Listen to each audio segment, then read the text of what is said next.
Paramashivoham. Om Nithyananda Paramashivoham. Om Nithyananda Paramashivoham. Om Nithyananda Paramashivoham. Om Nithyananda Paramashivoham. Om Nithyananda Paramashivoham. Om Nithyananda Paramashivoham. Om Nithyananda Paramashivoham. Om Nithyananda Paramashivoham.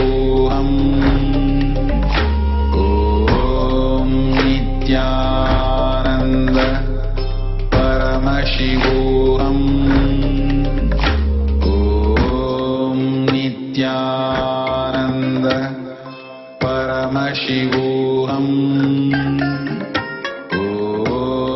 Nithyananda Paramashivoham. Om Nithyananda Paramashivoham. Om Nithyananda Paramashivoham. Om Nithyananda Paramashivoham. Om Nithyananda Paramashivoham. Om Nithyananda Paramashivoham. एकं नित्यं विमलमचलं सर्वती साक्षिभूतं भावातीतं त्रिगुणरहितं सद्गुरुं तं Namami.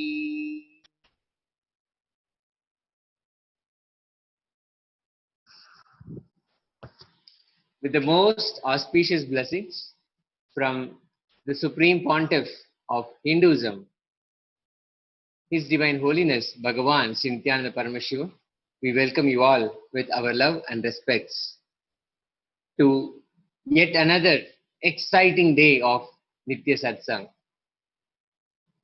Here today, this wonderful morning, we prepare ourselves to receive Paramashiva, to become ready, to become available for Paramashiva to happen in all of us. I am joined here on the panel today by Sri Nithya Atma Pujananda Swami, Nithyananda Swami. Nithyananda. Today we are going to talk about just that, how the preparation to receive Paramashiva, how we can become available, and what is the technique, what is the key. And Swamiji himself has given that key through his discourses and also through his life, how he has enacted in his. Swami? Yes, so really it's such a,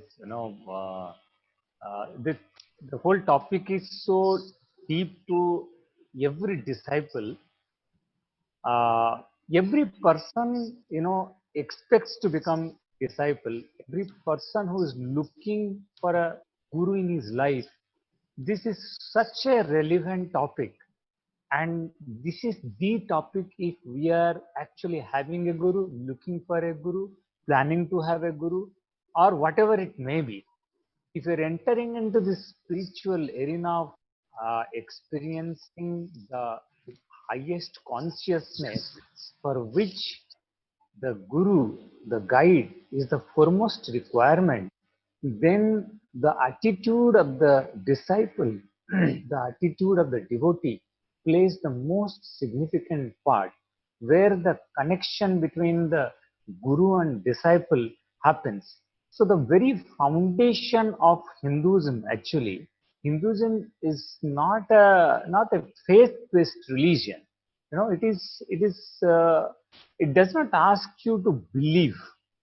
It is a integrity-based religion. Actually, the entire Hinduism is integrity-based religion.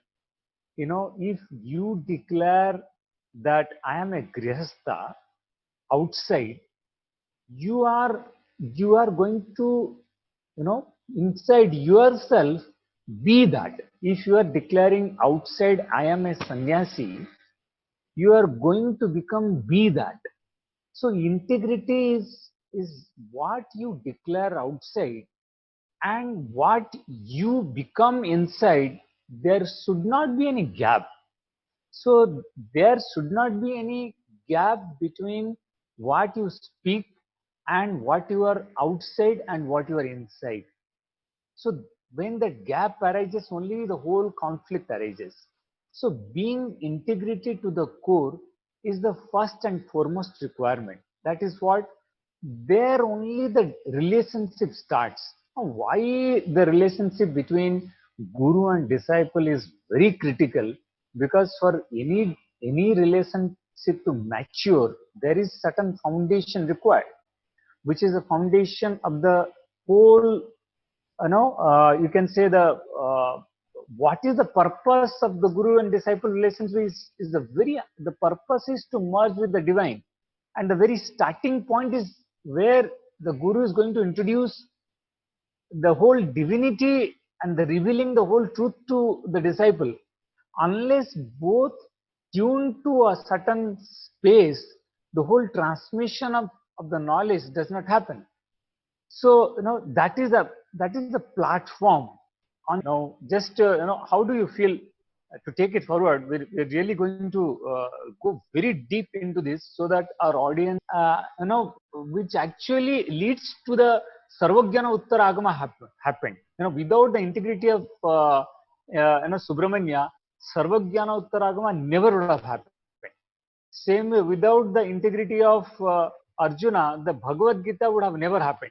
So that means when the integrity happens of the disciple, then a huge revelation happens, not only to the disciple himself, but also to the whole planet Earth. It is the integrity of the guru and disciple where the Sarvajnana Uttaragama is happening, which is again existential happening. So it is very much important to understand and then to participate into the whole process. Yes, Swami, to take it forward. Yes, yes, Swami, beautifully put. Now, how does it come down to us when we say simple integrity? How Swamiji explained it? Very simply, let's say today, and pretty much every single day, we come here and we prepare ourselves to receive Swamiji, to receive Paramashiva himself, to listen to his words, to be in Bhava Samadhi with Swamiji, and to be in entanglement, the quantum entanglement, which can lead to quantum enlightenment. Now, all of us, we have that intention. We want to be there and we want to sit there. So, what happens after that? Let's say over the period of time, let's say from right now to all the way to the time when the satsang starts, when actually Swamiji appears and he starts his talking, starts his discourse, starts his satsang, the Upanishad, when it starts to happen. We all make some declarations. Okay, today I'm going to sit there and I'm going to listen to Swamiji and I'm going to be totally present in the satsang. Because satsang is actually not just a discourse, it's not just delivery of some words, it is actually Upanishad happening. Sitting with the master. So much can actually be transmitted just by sitting with the master. So what we do, we decide, I'll be giving my authentic listening. I'll be sitting there and completely receiving the Bhava Darshana. The quantum entanglement will happen to me. And then what happens? Maybe there is a phone call, or maybe there is something to be taken care in the next room, or somebody to attend to. so many things come up and we do get distracted into other things. Now, very simply, how to bring about this integrity to what we have actually decided. Not that we have to not take care of anything that has to be taken care of, but having that decision to say that yes, I will be sitting with Swamiji. This is my time. This is my time of the day that I get to sit with the entire cosmos, sit with Paramashiva. And this is the time I give to myself and to Paramashiva so that I can become Paramashiva. The Paramashivatva can manifest inside me. Very Yes. beautifully, how Swamiji has put it. He has now made it so easy. It is not even, I can say, a pressure or a very strict enforcement of I have made a decision, I have to stick to it, and that is integrity. Not anymore. It is now very easy, very casually as we go through our lives. Very simply, integrity can happen.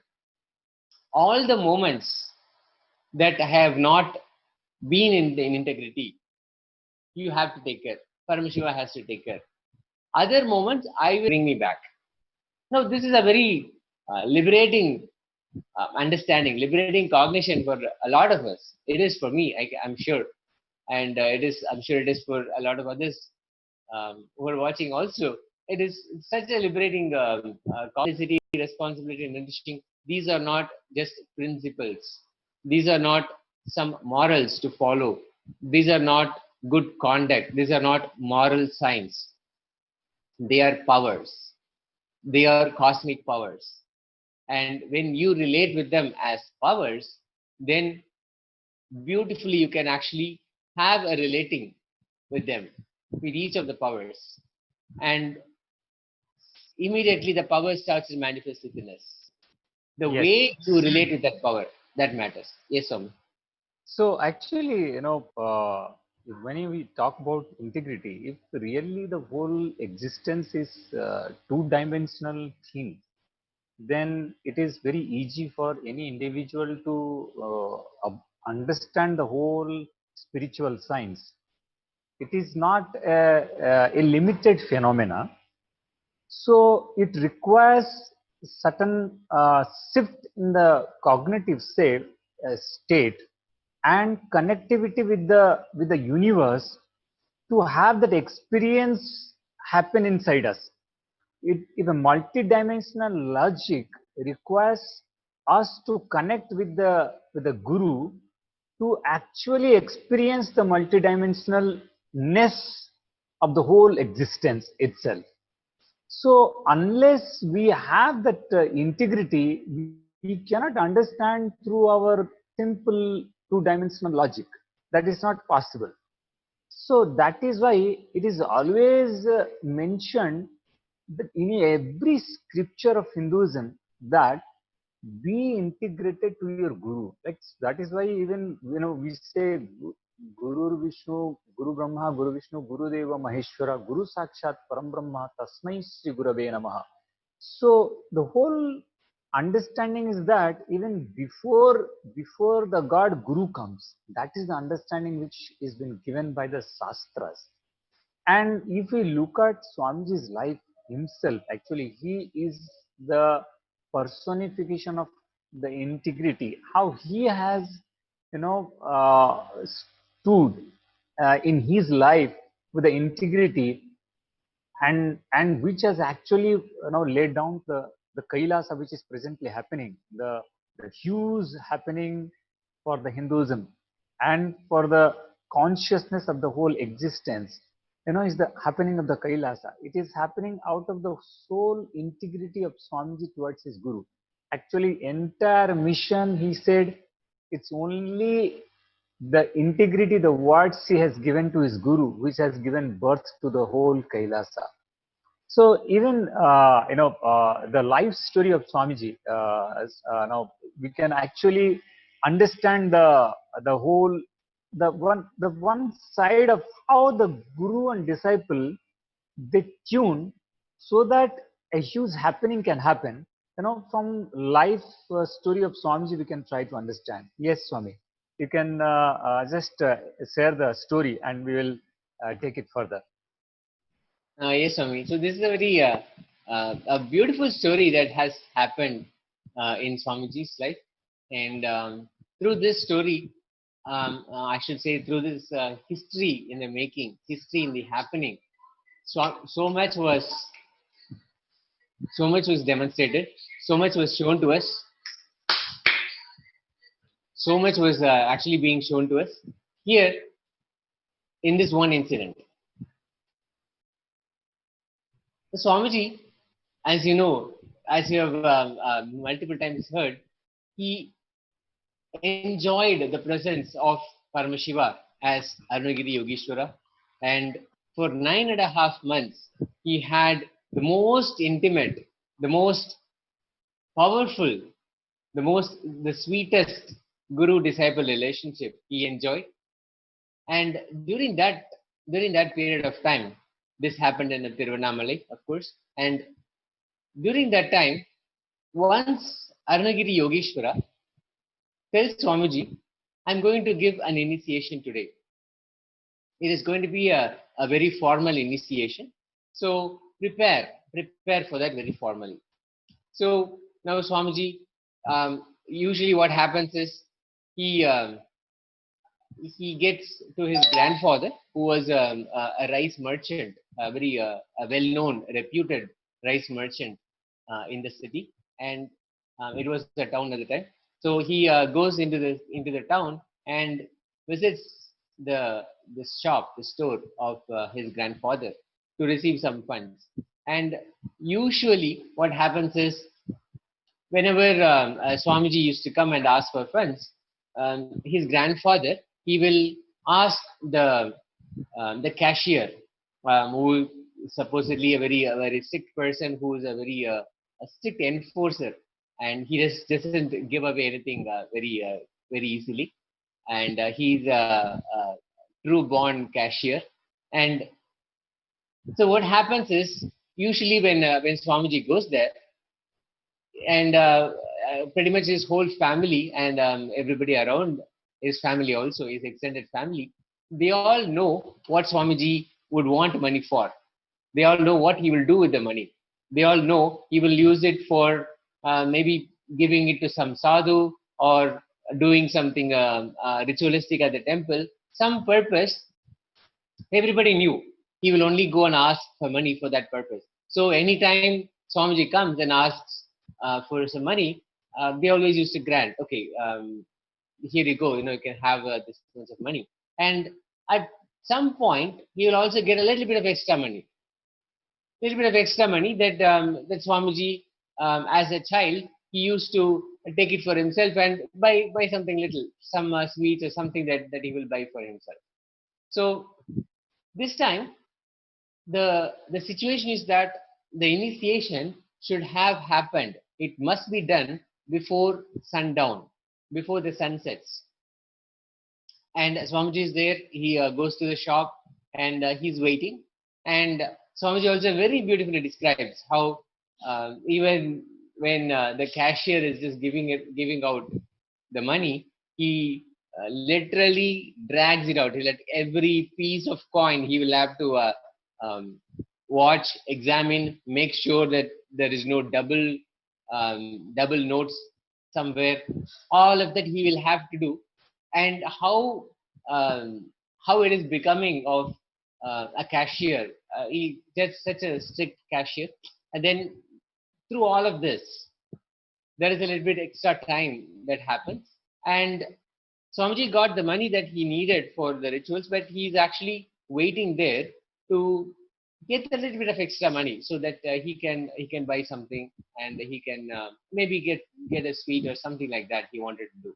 So he's just waiting for that, and that made a little bit of delay. So what happened is, once he received that extra money also, the extra coin, he took it and then he runs back. He just goes and buys everything, and then he runs back to the temple where he meets Arunagiri Yogeshwara. And by the time he meets Arunagiri Yogeshwara, he sees that the sun has already almost set. The sun he's not able to see anymore. And this is actually quite painful for Swamiji, because he's at that point during that 1 year or 9.5 months, Arunagiri Yogeshwara, Paramashiva was his beloved. It can only be understood from the context of a guru and a disciple, or even much more than that. Every day Swamiji will just simply wake up just so that he can go and meet Paramashiva, Arunagiri Yogeshwara. The first thought that he will have is about meeting him, and he will go to sleep only after he has finished his time with Arunagiri Yogeshwara, and then he'll just go back. And he used to say even he will look at the clock, sometimes waking up in the middle of the night to see if the time has already passed. The time is already dawn, the morning, so that he can actually run back to the temple and meet Arunagiri Yogeshwara. So, so much of expectation that he had within him, that connection that he had with him, it did not even let him sleep. He was so excited to be able to meet Arunagiri Yogeshwara again. So that kind of a beautiful, sweet connection that Swamiji had, and to actually have told him that he will come back before sunset. That is what Arunagiri Yogeshwara had told him. There is going to be an initiation. It has to be done before sundown, and you'll have to prepare for it very formally. So what happens is he just comes, and then he gives his offering, and then just that look, the look in Arunagiri Yogeshwara's face, just a mere expression that said so much to Swamiji. Maybe it was disappointment, maybe it was a little bit of that pain of disappointment that the ritual did not happen as he promised, or the timing was a little off, so the ritual could not be performed. The initiation that Arunagiri Yogeshwara had planned could not be performed at the time, within time. And Swamiji says, just that one moment completely floored him. He was totally dropped. He could not feel anything else. He totally realized just that one small desire, a casual desire, very simply that he just wanted to have a little bit of extra money. That one desire cost him so dearly. That thought was too unbearable for Swamiji. He could not believe that such a thing happened. Just seeing that expression, Swamiji says, it was just so unbearable for him. So he simply just collapses at Arunagiri Yogeshwara's feet. The beauty of the whole story, the beauty of the whole happening is through that expression that Arunagiri Yogeshwara had shown Swamiji. Just through that one moment, he completely took away all the even casual non-integrity that was there. It was such a casual happening. Even that was completely taken away. The whole sees the sun actually has not set yet. The sun actually showed up again. What had already set, Swamiji is very clear. Science cannot explain it. The whole happening, there is absolutely no way to explain this. But Swamiji says, yes, this happened, and this is the key part. Actually, in the whole happening, the ritual does happen. Swamiji does get the initiation, and only then after that the sun goes out and sets and the sundown happens. Now, science has actually supported this. On that day, there is a recording of two sunsets happening. Of course, the meteorological department, the official meteorological department, they have recorded two sunsets on that particular day, which is phenomenal. Exactly how Swamiji experienced is not just a figment of his imagination, or he's not, let's say, deluded into thinking that the sun already set and then it came back and then it set again. No,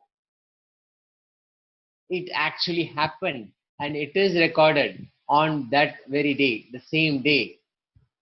The sunset was recorded twice. So beautifully, the whole cosmos came together. Of course, Arunagiri Yogeshwara in the middle of everything, Paramashiva himself, he enacted this whole happening so that even this little bit of casual non-integrity can be eliminated, can be removed. Because when it comes to integrity, there is just no room for even casualness. This truth, this very powerful truth is being shared with us, shared with all of us, so that we can align ourselves. Through this happening, Swamiji has showed us, and the world, and future generations, simple integrity can be maintained, and just that surrender, sweet surrender to the Guru, to the divine, can take care of that. Even if you have non-integrity, let Paramashiva handle it. Let him take care. As much as the moments that you have with integrity, great, celebrate it, enjoy that space of integrity. Any other moment, any other non-integrity seeps in, Paramashiva is there to take care. So, in a simple, relaxed way, integrity can automatically happen to us. This is huge. This is groundbreaking. That there is no strict enforcement of integrity as a rule or as a moral. It's a Shakti. It's a power. And when you know how to relate with the power actually manifests inside you. And this is true for all the cosmic powers. The way to relate with integrity, the Shakti, the power of integrity is simply this. Have this attitude, Swamiji says. Simply have this attitude. As much as I am in integrity, I will celebrate it, I will nurture it, and I will bring more and more integrity. The moments that either knowingly or unknowingly the non-integrity seeps in, it just casually even comes into my space. Let Paramashiva deal with it. He is there. He is there to deal with it. And it is very clearly shown to us that Paramashiva is there and he will take care of it. All we need to do is just have that simple surrender, simple decision to be in that simple integrity. Whatever I do, I'll just go with it. I will nurture that integrity with my Guru. And any other moments where I'm not, where non-integrity has come inside, I give that to Paramashiva. Let Paramashiva deal with it. Let my Guru handle that. Yes. Yes, Swami. Yes, Sami. In fact, after that incident, also because when this incident happened, and Parmagiri Yogeshwara, when he said that a slightest amount of weed which actually pulled him, and he missed the time. So that actually that went down so deeply inside Swamiji that from that moment he just dropped all ideas of money, and even he never touched money for his own purpose. Never after that. It is only for giving to others he touches money. Otherwise, Swamiji never uses money after that day itself. The whole thing, it went down a slightest amount of greed for whatever purpose that made the delay. When that spilled out by Arunagiri Yogeshwara, it gone so deeply inside him, even a slightest, that also dropped out of him. And till now, it is the same integrity which is there.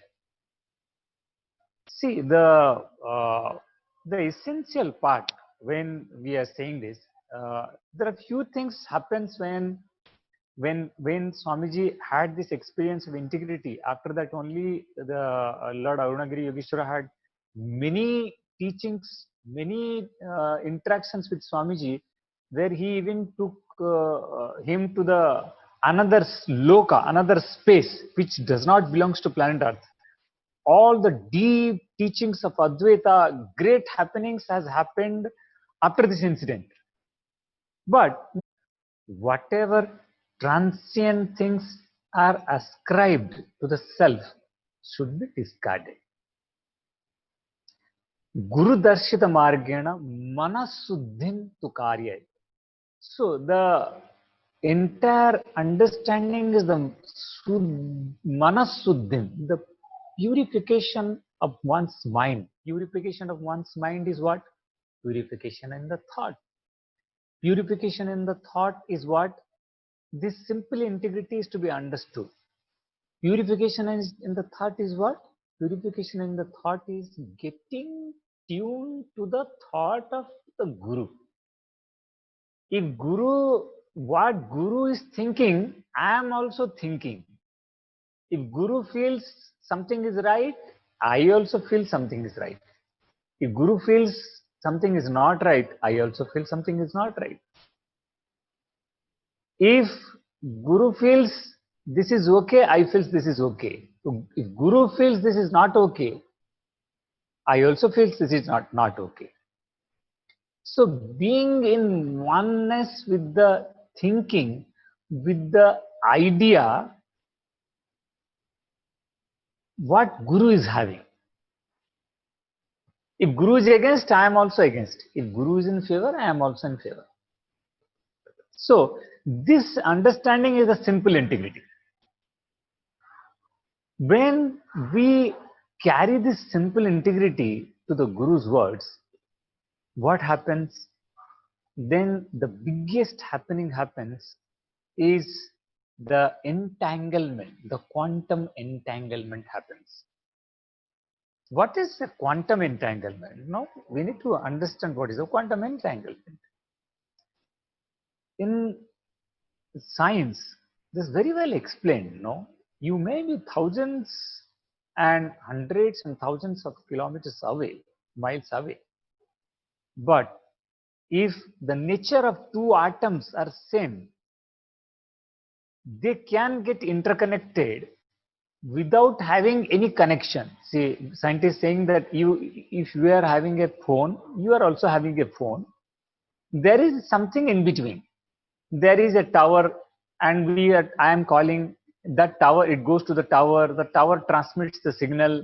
Then the word reaches to your phone, and then it reaches to your ear. Then you listen.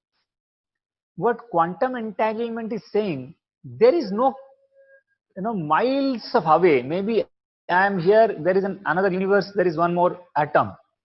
But there is something in the space which entangles both of us, which is even more than the speed of the light. More than the speed of light. The entanglement happens and both falls in tune to each other. What I am telling, that the other atom will immediately catch. What my idea, the other atom will immediately catch. more than the speed of the light, because of getting tuned to each other, which is beyond the physical, physical understanding of what is it which is connecting between both. So when we enter into that entanglement, the guru may be sitting thousands of miles away, we may be thinking thousands of miles away, but we will get entangled with him. The moment we entangle with in the space of thoughts, just in the space of thoughts, click will happen inside us. Suddenly we will have the click, which click means, you can ask what is a click? Click is something which resolves our mental confusion in the immediate, with the immediate understanding which happens out of the words or understanding given by Swamiji, given by the Guru. The moment Swamiji delivers something, that delivery, it's like an arrow falls in our inner space and kills the confusion, kills the dvanda, means the duality inside us, and suddenly we come to a very deep understanding where we feel settled inside us. That is a click. So that happens inside us when at thought level we get into the oneness feeling, which is the integrity at the level of the thought. When we get integrated at the level of the idea, it gives us the experience of entrainment. Even Swamiji can heal thousands of miles away. Our physical muscle memory will respond to Swamiji's instructions. This is basically because of the idea level, maturity happens. At the level of idea, we feel integrated to Swamiji. So thousands of miles away, just one word Swamiji says, and our muscle will respond to it. The third level is the level of integrity which is beyond the words. When that happens, Swamiji says, even the biomemory starts responding. Even the biomemory starts responding. How the biomemory starts responding? Because that is the place where the unique experience of all the divine powers, including enlightenment, happens when the biomemory starts getting awakened just by mere words, listening to mere words from Swamiji. Swamiji says, Swamiji always speaks from no mind state. And when we come to that same plane, suddenly we catch him and he is able to transmit what needs to be transmitted. So understand this integrity in words brings initiation, at the level of idea brings entrainment, and at the level of biomemory brings enlightenment. The people, hundreds of people you would have been seeing levitating, the moment Swamiji raises his hand like this or tells the very word, let you all levitate. So levitation starts happening. Let the Kundalini rises. The moment Swamiji says, let the Kundalini all rises from your Muladhara to the Brahmarandhra, which is the top of the tip of the head. The moment he tells, all of us, we feel the surge of the energy inside us, the Kundalini energy inside us. Some of us just automatically levitates. So this understanding, if you are listening to this, then understand it is not morality based understanding. This is a very unique dimension. The dimension of integrity is completely different from the dimension of morality. What is good? Integrity is not about being a good person. Integrity is deliverance to the, unified with the cosmic logic, cosmic understanding. What understanding the Guru has about us? What I understand Guru is one side. What Guru's understanding about me, what Guru feels about me, what is Guru's observation about me will talk about our space of spiritual growth. You know, I feel I'm grown this and that in spirituality. I know what is many people use the word sastric references and oh, I have experienced some turiya state and all that stuff. People keep on talking. But if you really want to know what is your spiritual progress, you have to understand, you have to enter into the archives which Guru has about us. Guru has the archive about us. You have to open that archive. What view Guru is portraying about us? How Guru is carrying us inside? It is the Bhagavad Gita happened because not with even with Yudhishthira. Yudhishthira was more, the moralistic based understanding. The even Sahadeva also had we were like a kind of a disciple to Lord Sri Krishna.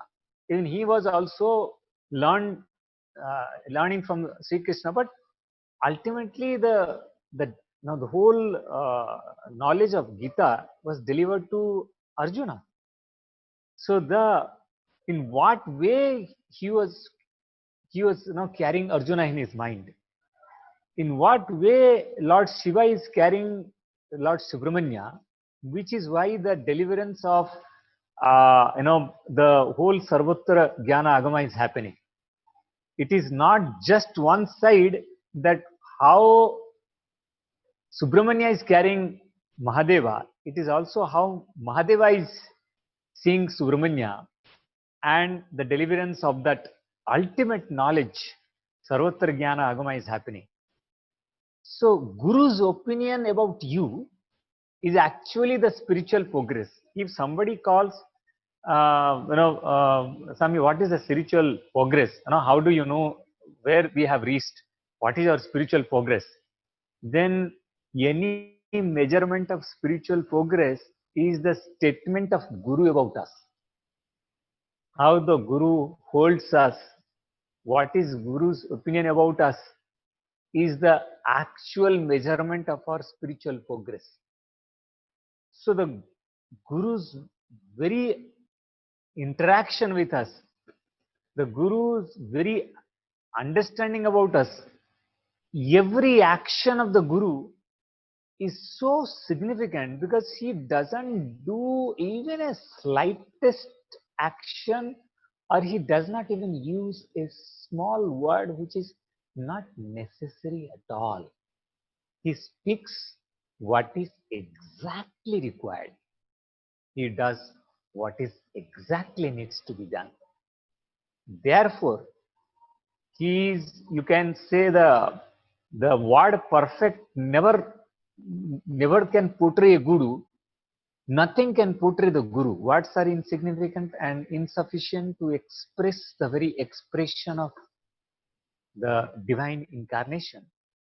But if we really want the progress, then integrity is the very barometer, is the very parameter, is the very platform which we have to be in. Yes, Swami, you can take it forward so that we can go again into a deeper depth of Yes, what Swami. Swami is talking about. So beautifully shared, and there is the ultimate truth about the Guru, and this is being expressed and shared in so many different ways. In Swamiji's very own life, it is being enacted. And when we see the Guru Gita, the verse that you just mentioned, that you just chanted, the meaning of that is perfectly matching exactly what happened in Swamiji's life. Guru Darshita Margena Manashuddhim tu Karayet Anityam Kandayet Sarvam Yat Kinjit Atma Gocharam. The translation, as we understand it, as the disciples of Swami Nithyananda, His Divine Holiness, Sri Nithyananda Swami, how we interpret it. The simple integrity of Guru's words brings completion in your inner space. Any thought current, any non-integrity which is not aligned with Guru's words should be discarded. Now, if you see, exactly the same is being demonstrated. This whole verse has come to life in that one incident. How that one simple, casual action from Swamiji, how that restored his completion. He actually completed with him. He tells Paramashiva, Arunagiri Yogeshwara, when it is pointed out to him, the greed was pointed out to him, he immediately completes with that. The simple integrity that Swamiji had. He is not, or he never was, the child who will go after that extra coin. He was never greedy for money. But he just a very small, casual desire to have something. But even that, beautifully, Paramashiva took care of it because he had that simple integrity. Simple integrity brings completion, and Paramashiva takes care of it. And any thought current, any incompletion, any non-integrity has to be discarded, and that's exactly what happened here. So after that, now you can very simply imagine that never Swamiji would have gone for that greed of something casual, something more. So this whole incident is simply these words, these verses coming to life and appearing in front of us.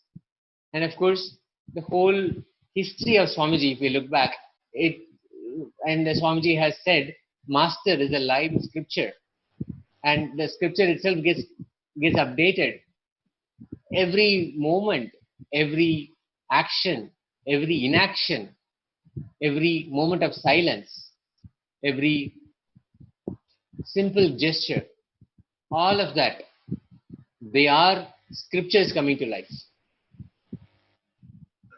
Multiple truths, multi-dimensional truths being enacted and shown to us.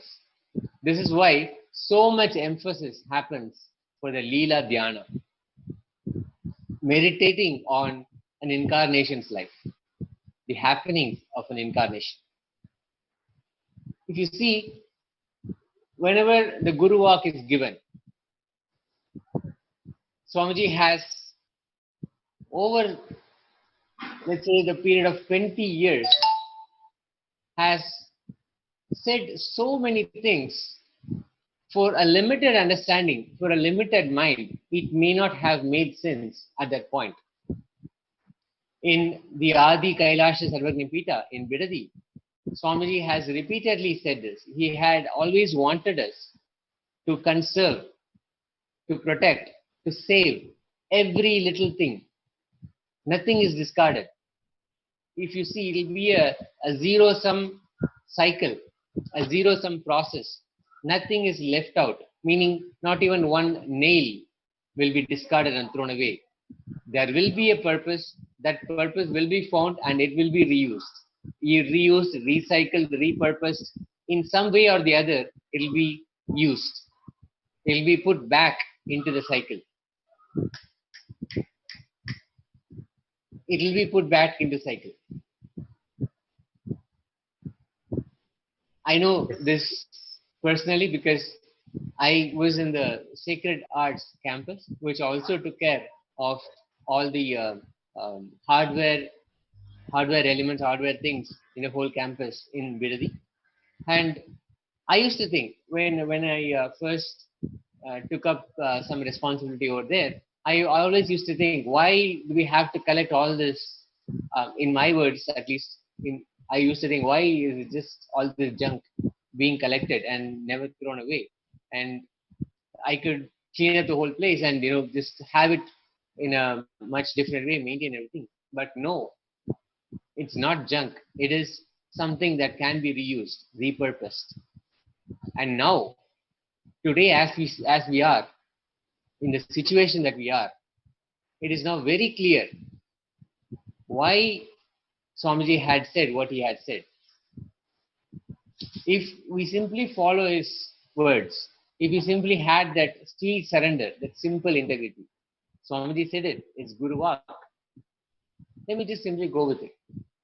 But now we see there is going to be a post-COVID-19 crisis, the pandemic, the post-pandemic crisis. And during that time, resources are going to be very minimal. The resources available are going to be, there is going to be a shortage. In fact, we don't know what is going to be available and what is not. We have to think, we have to reuse, we have to recycle. It has become a necessity now. What was probably just maybe a fancy idea, maybe something that we are connected to. Let's say recycling is good for the planet, or it promotes a green environment. But now it has become a necessity. Now I can understand. Yes, Swami. In fact, I also have something to share on that front, what you said. But before I say, I would like to bring in one more sloka of Guru Gita, which actually says, what exactly is mentioned. It says, Karmana Manasa Vacha Nityam Aradhyayet Gurum Dirgha Dandam Namaskritya Nirlajo Guru Sannidhau. Means prostrate fully before the Guru without reserve. That is why it is called Nirlajo. Nirlajo means don't have reservations and prostrate yourself fully before the Guru. Fall down at his feet fully. Ashtanga Namaskara. Ashtanga is what we call, 8 limbs touching the ground. That is what is prostrating completely. And continually serve the Guru with, this verse is very critical here, serving the Guru with mind, speech and action. So all three has to be in tune. Mind as well as speech as well as action. So their mind will not be different, speech will not be different, and action should not be different. All three has to fall in tune. So I was telling you that this is what scriptures also tells, that when we have this, how by having this, I got something a real deep understanding happened inside me. I'm talking about Nirahara Samyama. Nirahara Samyama, before this COVID-19 actually came in the planet. Nirahara Samyama was for some people, it was not a necessity for a human being to do Nirahara Samyama. But if a person does Nirahara Samyama, there are thousands of benefits. But there was no, it was not, the situation, the entire situation is like that. Sometimes you may not get even food and you will be surviving. So it was not a survival mode that Nirahara Samyama was there. It was just upon the people who understood and who took the practice became Nirahara. I took up the whole understanding of Nirahara when Swamiji initiated, and many people also took the practice of Nirahara. They started, but they never concluded. And I took it to the conclusion. When I was understanding about Nirahara, taking it to the conclusion, it says that whatever Swamiji used to say, see, the conclusions of Guru can be your conclusion only when you have the integrity to the Guru. Means many times people listen to Satsang. Swamiji is telling how Nirahara is going to happen. What are the step-by-step process? What will happen inside you? What is the understanding of Nirahara? It is not Nirahara is not about being in hungry. Nirahara is not about being in fasting. It is food free. It is going beyond food. It is not about fasting or about feasting at all. But it is going to become food free. So when that understanding he was giving, some of the people, they will brush off the understanding. Oh, just conclusion, just speaking of the conclusion. Oh, okay, just we have to draw the food, no, that's all. And they started and they failed. actually, because the spiritual dimension, the understanding is so deep. Unless we carry hundreds of powerful cognitions related to nirahara, the nirahara will not naturally become a conclusion in our life. It is conclusion of Swamiji's life. But Swamiji's life carries tremendous amount of evolved understanding, and that has materialized as as the as the ultimate understanding, and that has happened. So when, without having all these powerful cognitions, when suddenly, without listening to the powerful cognitions, we attempt to conclude what Swamiji has concluded, that becomes a failure in our life. That is why people fail in that is how people fail in, no, not in becoming celibate, not in becoming nirahari, not in becoming in achieving what they are supposed to achieve, because the conclusions of Swamiji can be our conclusion, and that happens in the space of integrity. So when we sit in integrity with to Swamiji, we listen, we imbibe all his powerful cognitions. So the moment the moment we become integrated to the cosmos, the moment we become integrated to Swamiji, all his cognitions becomes our cognition. All his strength becomes our strength. All his wealth becomes our wealth. So many times I have seen even Swamiji has given cognitions related to the the abundanceness of wealth, the cognitions related to the health. But there is a lot of people who achieve the success, but there is a lot of people, those who wants to, those who are there, but they continuously complaining. Oh, some people are there, like in power manifestation. Oh, I'm not manifesting, Samiji, I'm not manifesting this. They are manifesting the consciousness over matter. They are manifesting certain powers, but they are not manifesting certain powers. So at that time, they are saying, Swamiji, I'm not manifesting this power. Swamiji, I'm not manifesting this power. Unless the cognitions matures in that dimension, and we became more and more integrated, that power will not manifest. It is, power will manifest only when we are completely in integrity, and the whole manifestation of this power, this Shakti dimension, only thing required is integrity with the master, integrity with the guru. So if you are integrated with the guru, then the powerful cognitions will happen. So what is the mechanism which will make us manifest all the other powers? If you are able to manifest some, we will be able to manifest much more. If you are not able to manifest the powers still now, then understand it is nothing but the integrity.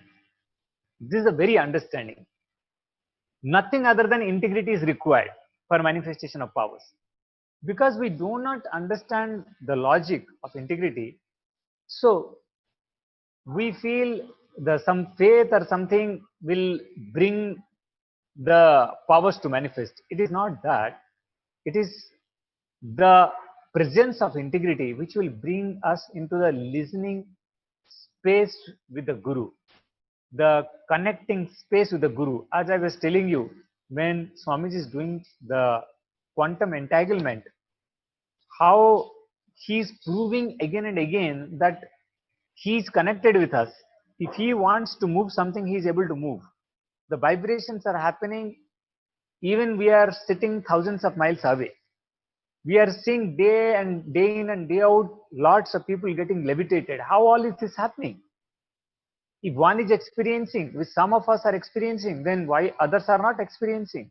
Or if others are waiting for experience to undone on them, what is the important component they need to have? If a new person is coming, what is the component they need to work on? So the entire philosophy of this Hinduism, this Knowledge is available. The whole knowledge, Swamiji says, is freely available. Knowledge is free. The whole internet is filled with knowledge, with 20,000 hours of which Swamiji's discourses on various shastras and various topics on everything. But the connection for experience, connecting with the divine, connecting with the Guru is the essential component. And for that, for experience to happen, the integrity with the Guru is the basic component. When we are integrated with the Guru, when the integrity happens at the level of the, the muscle level, muscle memory level, then the whatever Swamiji speaks, even he speaks out from thousands of miles away, but because of the integrity, the whole, awakening happens instantly, even all. So all we need is just on the receiver. The moment we on the receiver, we'll be connected with the call. So this very understanding is the essential part, that four things are there inside us. One is, Swamiji explains that we have mana, we have object, we have a mana, we have buddhi, and we have consciousness. There are four things inside us. So whatever we see is basically a object. When our mind perceives the object, that is where we feel whichever way we are connecting with that object. When buddhi is the decision making process, buddhi is the connector between the consciousness, which is purely the spiritual dimension, the cosmic constitution is as per Swamiji's words, and the buddhi is through which the cosmic constitution, buddhi is the executive, part of the whole sequence, what is happening inside us. In our conscious plane, any understanding will be implemented. Who is going to implement? It will be implemented to the buddhi.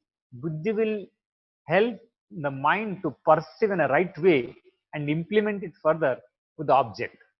So therefore, if the consciousness in us enhances, if the conscious presence, if for example, if consciousness is 25%, 20%, buddhi is 20%, and mind is 30%, and object is 20%, in that case, mind creates more conflict with the object and does not allow us to allow the buddhi to does not listen to the buddhi in a greater sense. But if the conscious presence increases inside us from 20% to, let's say, 30%, if the consciousness, the presence of the consciousness enhances, which happens with the cosmic entanglement. When Swamiji entangles with us, so that entanglement enhances the consciousness component inside us, the presence of the consciousness component inside us, which enhances the depth of the intelligence inside us, that intelligence which works on the mind, and the mind is on its own reduces and receives all the informations, all the guidance from the intelligence, will help us in connecting with the object, and the power manifestation whole will become a very easy process.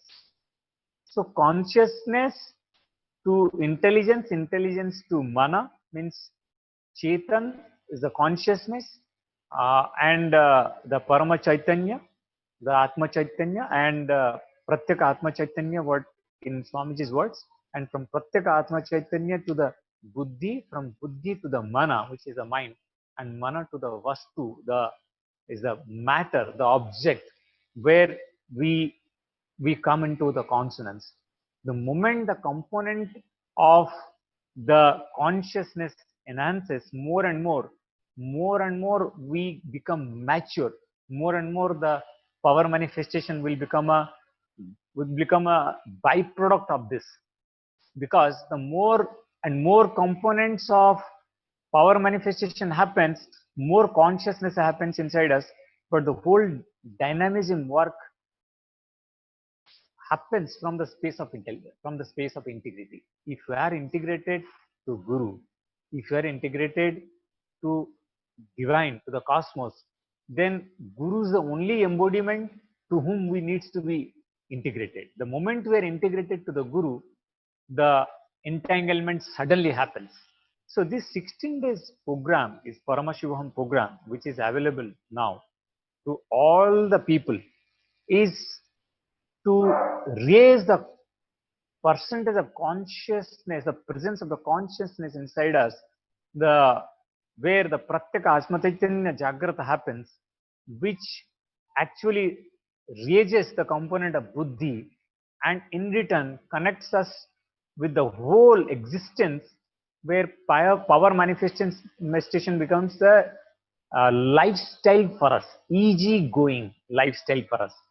See, integrity is not, it's not difficult. It's only the understanding which requires actually whole spiritual, subject in Hinduism starts with this very understanding of integrity. So when we have this integrity, then naturally the entanglement will happen. So the Paramashivoham program, the 16 days program, is now available. If you come here, even don't bother whether you have the integrity or not, whether I'll be able to receive or not.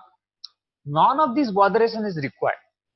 All is required if you are listening to it, if you really feel, if you are really convinced there is a possibility, if you understand your possibility inside you is more than what you know. So then Paramashivoham program is the only program which is available now, which is at your doorstep, where Swamiji is available right inside your house. You can attend to this program and come into the initiation, get the initiation, entrainment and enlightenment, all three. And this entanglement will take us to the ultimate space. So not to miss, but to join with every opportunity. Yes, Swami, you can add it further, your understanding. Yes, I mean, absolutely. This Paramashivoham, this event is exclusively given. It's an offering. It's a cosmic gift that Swamiji has come up with, and through this event, he simply opened up. He has simply opened up the whole platform. Anybody can join in, and there are no prerequisites. I think that's more important. I think that's what we are coming to. There is no prerequisite that the person should have had so much of experience, or certain amount of seeking has to be there, or certain amount of integrity has to be there. Actually, no, there is nothing like that. Because what happens is, in Swamiji's presence, with his initiation, the Bhava Darshana, the entanglement, through that, all of those seeds, because we all carry the Shakti of integrity, of authenticity, responsibility, enriching, all of those start rupturing inside us and they beautifully start flowering. We simply need to support it. We simply need to support it, nurture it. And how it can come to fruition, Swamiji is going to take care. He has taken up that responsibility. So through this Paramashivoham event, so many things, ultimately the Guru's promise, the responsibility that he takes, that he will make every one of us manifest Paramashiva. Or we can put it in a different way, he'll have Paramashiva manifest in all of us. And that is a commitment that he is making. No prerequisite. He is making a declaration that this is my integrity. He's putting his integrity for his commitment. But that integrity does not demand your integrity. Your integrity is not a prerequisite for that. So he is made it very simple, made it very open. This platform is available for all of us so that we can experience Paramashiva, so we can manifest Paramashiva. And how he delivers on his commitment, how integrity as an independent intelligence by itself fulfills any word that he gives. He has given life to the Shakti, he has created Srishti has happened for integrity itself. And once that has happened, it is now an independent intelligence. Now, automatically, integrity itself fulfills any words that are uttered.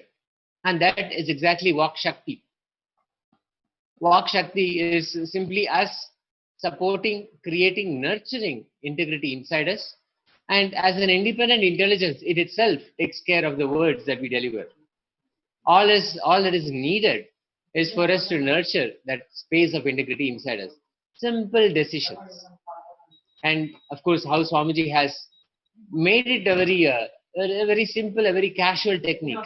It's a casual force of habit that we can take up. I will be integrated. Any moments, knowingly or even unknowingly, that I have non-integrity in my space, let Paramashiva take care. That's all. Actually, that is all. Makes it all so simple. Simple and doable. Because when we hear integrity as a moral, there is always a fight that happens within our inner space. Will I be able to follow it? What if I'm not able to follow it? What will I incur if I don't? All of that, so many things we bring in. But no, all of those thoughts, all of those thought currents, they don't have to be there. They're all immaterial. The Paramashivoham experience brings us to that space. In Guru's grace, Paramashiva's grace, nothing else is needed. When the rain showers, we don't have to do anything. It's be there to be able to receive it. In this,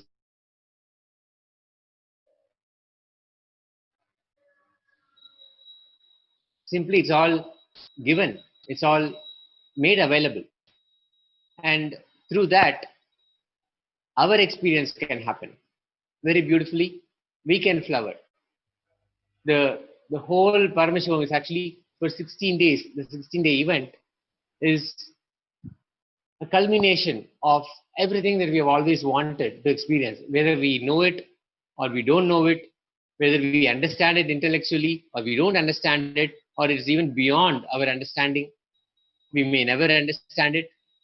All of that. But ultimately, our purpose, the purpose of having this life energy in this body, is to experience Paramashiva, to manifest Paramashiva, to go through that experience of Paramashiva manifesting inside us, playing within us, expressing at its peak, in his peak, through us, to experience that. Yes, Swami. I've not completed that Nirahara Samyama thing. So, That is given by all the sages, all the enlightened beings, the incarnations, and beautifully how now Swamiji, the living incarnation of Paramashiva, right now on this planet, he is giving us that experience. He has created that tremendous opportunity for us to fulfill that purpose through Paramashivoham. In these 16 days, we will identify who we really are, what we have made for ourselves as life, how we have built our inner framework, what we can do to break out of the past patterns of pain and suffering, all of that, and how we can live in an extraordinary way and beyond, understanding who we truly are, understanding that, not just understanding, realizing that Paramashiva can actually manifest through us. It can actually happen. As Paramashiva, we can live and we can radiate, we can express and manifest all the powers that are available for Paramashiva. Yeah. All the powers. Yes, Swami. Yes. So as I was explaining about my Nirahara Samyama, how the maturity of the cognition happened, and the moment that maturity in cognition happened, it happened so effortlessly. The Nirahara Samyama happened. I would have, the first time I did it was for 21 days, but after 21 days also I continued the Nirahara Samyama until 20 days, and there after I started taking food, but listening to Swamiji's truths continuously.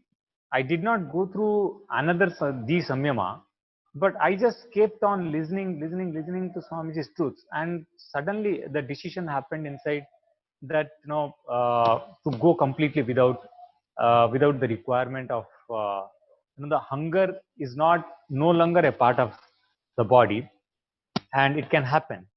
So that experience happened inside me. So after that, permanently I become a lifelong Nirahara. So the lifelong Nirahara happened. It is not that I can say that it is a huge tapasya. No, it is not at all. It is happened just by listening to Swamiji. Again and again, he explained that your body does not require the food you are eating. 3 times or 4 times, whatever you are eating, your body does not require that much amount of food. And he gave the knowledge. So more and more I started listening. It's become a part of me.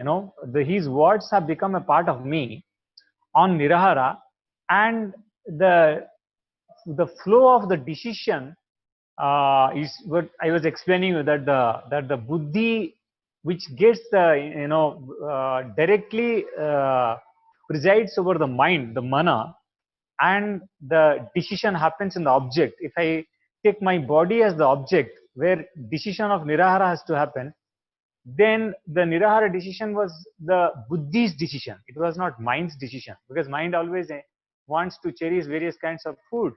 But the buddhi saw that the futility of food is not required and become a Nirahara. And today, just little before few days, when the COVID-19 happened, suddenly we were not very prepared that COVID-19 will happen and we will purchase all the groceries, everything, and will preserve and will see. But COVID-19 happened. I saw a lot of people were struggling for food. They do not have, they have not kept the store, and they're feeling, what they want, they are not able to eat the varieties of food and all that stuff. But I am seeing myself as really very blissful, not getting affected with the food patterns, because that time this was not a necessity part of the life. It was not a life sustaining thing. But in COVID-19, this was such a life sustaining thing. I realized the importance of whenever something like this COVID-19 happened.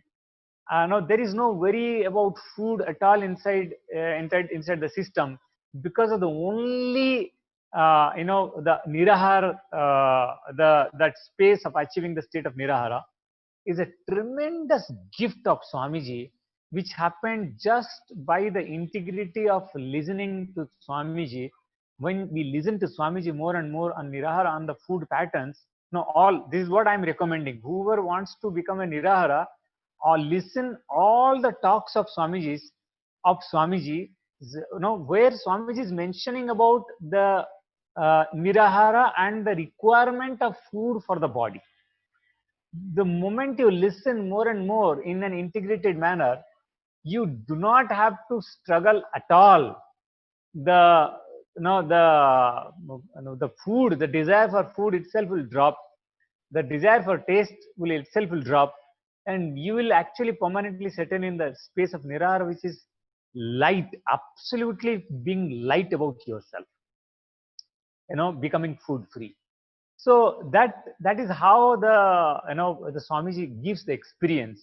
So the whole this Paramashivoham program is the the way Sarvottara Agama is now it's getting revealed.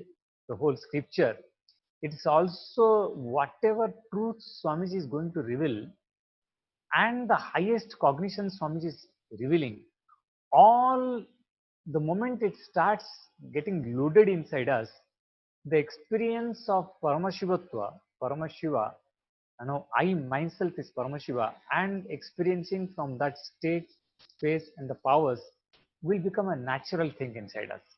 Because at the present moment, we are thinking how to happen, how listening to this, listening to the discourses, how listening and getting initiated, will I be, how many days it will take me for the spiritual experience to happen.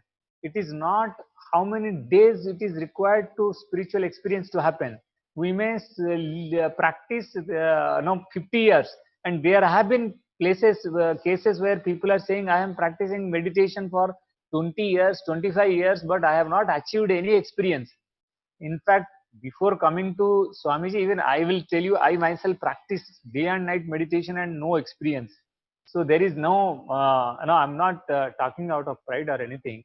I'm just only telling that this is really, nothing, no experience happened outside. It's only when I met Swamiji, the first experience, or you call it levitation experience, you call it the power manifestation experience, so many experience which can be which is expressed through this body, which all happened because of Swamiji. So that the Guru is so important. Otherwise, 20 years, 30 years, we feel all spiritual exercises, all the truths being spoken in the scriptures are a lie. We start, because the moment we don't get the experience, we disbelieve the scriptures. We go against we don't understand there is a problem inside us. The kutarka happens. Kutarka means wrong logic, and we start becoming against. That is what happened to many so-called Hindus. Yes, Swami, you can also tell. Really, this has happened to so-called Hindus who could not discover any experience in Hinduism, and who could not understood the whole science of Hinduism. They misrepresented even the very puja, which is we are doing puja to Mahadeva by pouring milk. Some miscreants, some people are saying, "Arey, why are you pouring milk on Mahadeva?" They don't understand what thing is happening. Their two-way logic, their binary logic is not able to grasp a simple puja, a simple festival. What component of festival awakens what? They do not know the science. They have not experienced it. So they turned against it. Whenever they don't experience, they turn against it. And that is what is the whole problem. When we don't experience, we turn against the scriptures. When you don't experience, we go, even before coming to Swamiji, so many are going against Swamiji. I don't know what is the logic behind it. Arey, why are you commenting in there are some people, trolls, they are commenting, but now so many trolls are also, after becoming troll, now become a follower. That is also a good thing which has happened, because your trolls does not give any experience to your troll does not affect anybody other than you. So the whole understanding of Hinduism is that have little integrity, and don't be afraid of this integrity, because Swamiji is the alarm clock. So have this understanding that when Guru is there, Every time we missed integrity, the Guru brought us back to integrity. Every time I know, when Swamiji introduced this whole understanding of integrity, the four tattvas: integrity, authenticity, responsibility, and enriching. What a way the whole introduction happened. Even in our Kumbh Mela camp in 2013, he announced only those people who will follow these four: integrity, authenticity, responsibility, and enriching. Only those people can be around. In the whole space of, in Allahabad Kumbh Mela, whole space all of us carried is the space of integrity. That first to carry the space of integrity. Even the people who were coming, we used to ask them questions. And are you declaring to live with the space of integrity? This is what they are supposed to declare actually. Only when they declare the space of integrity, then only they'll be a part of the inside camp where we used to live around Swamiji. And that is a space of integrity we used to carry. So the entire science of integrity is so unique that unless you carry the integrity, the whole science of Hinduism, you are going to one day, even if you are saying something, whether it is related to any god, whether you are related to Rama, whether you are related to Krishna, or whether it's related to Shiva or to the Guru or any god, if we do not have the integrity, we are going to go against the scriptures. We are going to go against the Hindu lifestyle, and all these are just the results of non-integrity towards Hinduism. The entire Hinduism is the Guru Shishya Parampara. Integrity to Guru is the basic foundation. The moment you show me a single disciple of a Guru, only the people who are Guru widow, who do not have the Guru, or they lost the Guru because of their misdoing, because of their non-integrity to the Guru, they only who has lost the Hinduism, who has lost the Guru, who do not have the Guru, they are only against Hinduism. They are only, destroying the whole component of Hinduism. They are only going so-called neo-Hindus who are going against uh, the very fabrics of Hinduism. They are only going because they have never understood Hinduism, because they never integrated to the Guru. The basic foundation was missing, and that is how they lost the Guru Parampara, and the neo Hindus are turning against the very basic component of Hinduism. So this is such Yes, a Swami. great loss. No, totally, Swami. See, now we're seeing the effects of what happens if the simple integrity is not followed, or simple integrity is not imbibed and integrated. As you said, how the most basic ritual that we have in Hinduism, it's a very beautiful and a very endearing, a very happy ritual that can happen is pouring milk. And I cannot even call it as pouring milk. It is actually offering abhishekam to a deity. That ritual cannot be normalized to say that I'm pouring water or I'm pouring milk for a physical aspect to just maintain the Shivalingam or the deity. No, that only looks at it from the binary logic of, yes, this is a material that is in front of me, it is an object in front of me. But no, that's not what Hinduism is all about. That's not what Sanatana Dharma is all about. We pour milk onto the Shivalinga, Paramashiva receives it. We pour, or we make all the offerings to the Shivalinga or other deities. Parashiva, Paramashiva, Parabrahma, they receive it. Paramapada, they receive it. So if we don't have that understanding, and this understanding can only be imparted by the Guru, by a living incarnation who has to come down and again align us to the right cognition. Otherwise, this is what exactly will happen. People will start thinking it's just pouring water on an object, which Abhishekam is not. Abhishekam is just much more than that. It connects your being. It's not a physical activity. If you think it's a physical activity, then you also start relating with the object in front as a physical element, physical entity. The problem there is when you start feeling that a Shivalinga or any other Murti, any other Archavatara is a physical component, it is just stone or something that has to be maintained, then you also lose the cognition of your own possibility, your own than the body. We are not just the body, we are body also. Simple truth. But if it is not experienced, that has not become our practical experience, then it can be simply lost. Very casually it will be lost. Without integrity, that can very easily happen. With simple integrity, the truths can become your reality. The great cosmic truths can become your experience. How today we saw the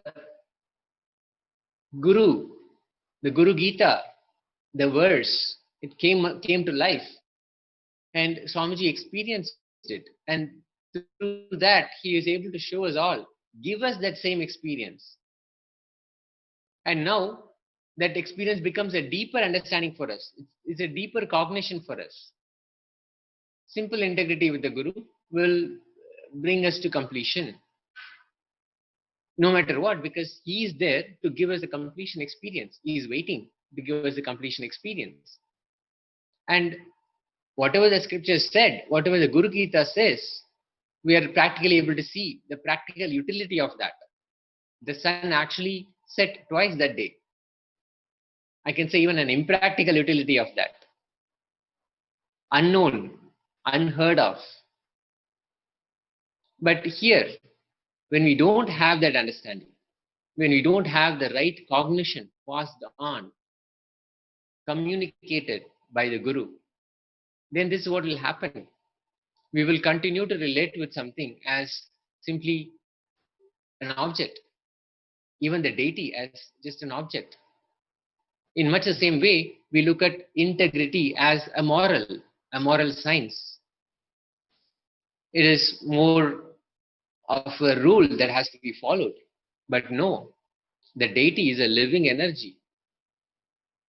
You are a living presence, the potentiality, the seed of the same living energy to express through you, Paramashiva to manifest through you. And if you see all those people who deny the living energy, the deity can actually carry the living energy, the living presence. All of them, they will also deny their own possibility.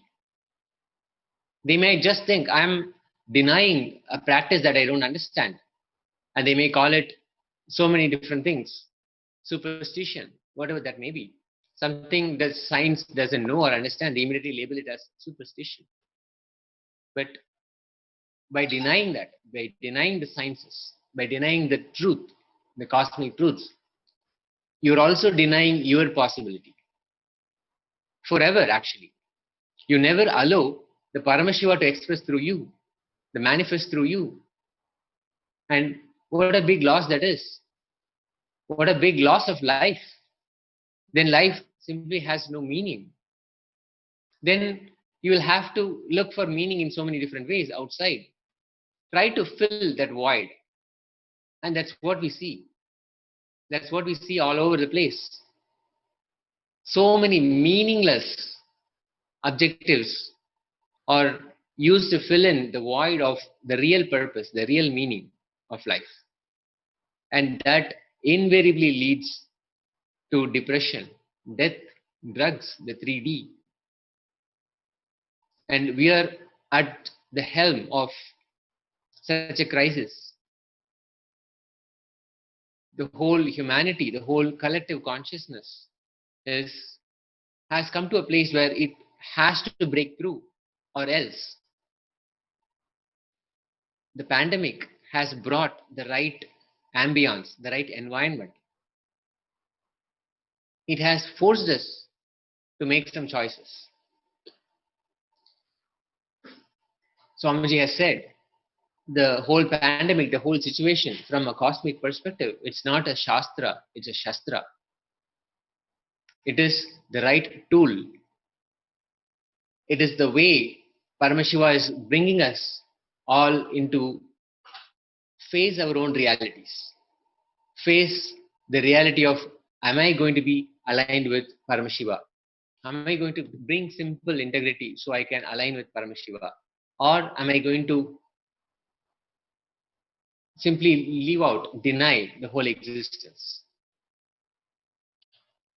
Again and again, Paramashiva is just giving that opportunity. Even this pandemic has made us think. It has given the right kind of thinking so that we can experience Paramashiva. Another opening is made available for us. It has been brought in front of us. We have been given a beautiful opportunity again. So do not miss. Grab hold of this opportunity. Paramashivoham.org. Visit the website. Register yourself. Join this movement. Join the most positive happening on this planet. Not for anything else or anybody else. For your purpose to be realized. So you can also align with the conscious awakening that's happening. Another opportunity, a compassionate opportunity presented by Paramashiva for all of us to align. He's simply waiting for all of us to say yes so he can manifest through us. And you saying yes is simply going to paramashivoham.org, paramashivoham.org, and saying yes, I want that experience. I am ready for this conscious breakthrough. I am available. It is Paramashiva's clarion call. He wants all of us to have that experience. He doesn't want anyone to be left out. He doesn't deny anybody. He doesn't deny the possibility to anybody. So he has made it available. He has opened up the platform. And now it has been made as easy as possible. Anybody, anywhere in the world can connect and join this event. Paramashiva himself, the incarnation, His Divine Holiness, Bhagavan, Sri Nithyananda Paramashivam, has made himself available through this Paramashivoham event. It doesn't get easier than this. It doesn't get bigger than this. It doesn't get no-brainer than this. Simply visit this website and see how easy it is for yourself. How so casual, how it all comes together, how it all falls in place. Things never fall apart. They just fall in place. You'll see how it seems like things are falling apart when you just step out or just watch the news. It looks like things are all falling apart. But no, things are simply falling in place. You will realize that.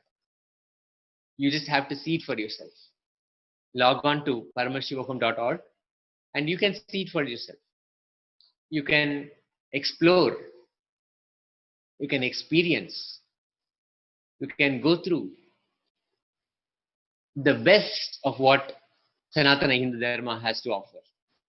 The powerful cognitions, the initiations, the rituals, the rich depth of the science, the inner science, power manifestation, all of that, the quantum entanglement leading us to quantum enlightenment.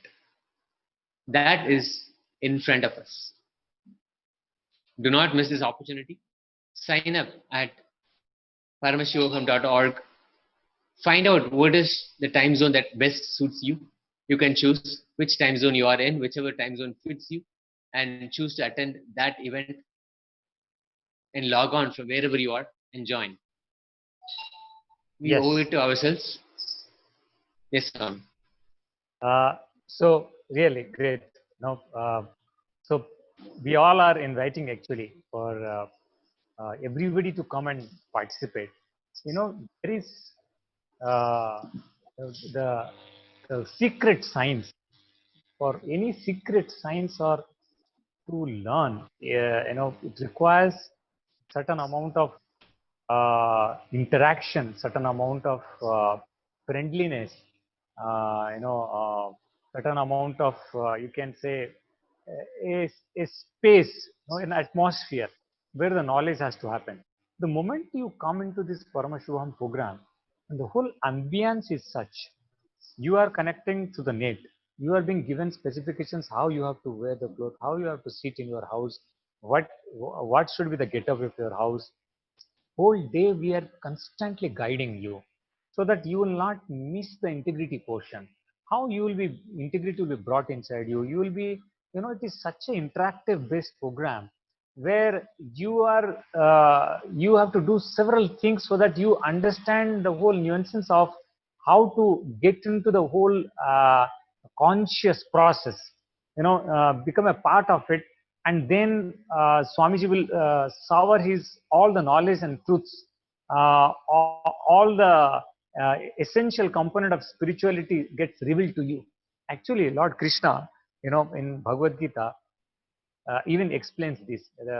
In chapter 4, shloka number 3, Bhagwan Sri Krishna is saying, Sa evayam maya tedya yoga prokta puratanaha स एवायं मया तेद्य योगप्रोक्त पुरातनः भक्तो असि में सखा चेति भक्तो असि में भक्तोसी में सखा चेति रहस्यं द्योतदुत्तमम् रहस्यं एतत् उत्तमम्. So the meaning of the sloka is the same ancient knowledge of yoga, which is the supreme secret, I am today who can understand this transcendental wisdom. So beautiful that has actually happened in the war field, in the war dynamics, where thousands of warriors are standing in front, facing to each other to kill each other. At that time, this such knowledge is happening to to Arjuna, because Arjuna is actually collapsing and Krishna is raising him from the space of collapsing, from the point of collapsing, because he's saying he's my friend, he's my devotee. So because of that integrity to him, that integrity has brought the space where he is revealing the supreme secret. Understand the word supreme secret, rahashyam. Rahashyam, rahashyam etad uttamam. So this rahasya, the secret science, is getting revealed. So understand this Sarvatra Jnana Agama is also the secret science. These revelations will take us from wherever we are to such a space of frequency that we almost feel the extreme lightness, the complete inner freedom from all kinds of mental and psychological suffering, which will really will be a will be the I can say the, in material terms there is no measurement, because the lightness which we feel inside our body, the lightness, the joy which gets radiated in the from the very within, there is no source of joy from outside, is beyond explained in the words, because that space when a person reaches, it is almost indestructible. That space is indestructible, untouchable. So those space you can experience just by attending the 16-day program of Paramashivoham. So this program is all about getting into the the secret science, the supreme secret, signs and which the avatar himself is going to share with us when we join them. And even along the program, those who can participate into the Akhanda Nirvikalpa Samadhi Dhyana Yajna can also jump in and, uh, learn a unique meditation, an extraordinary understanding of the unclenching technique, and join the Akhanda Nirvikalpa Samadhi Dhyana Yajna, where we can add peace to the planet, we can add peace to our inner space, and any hours in a day, any time zone you are, you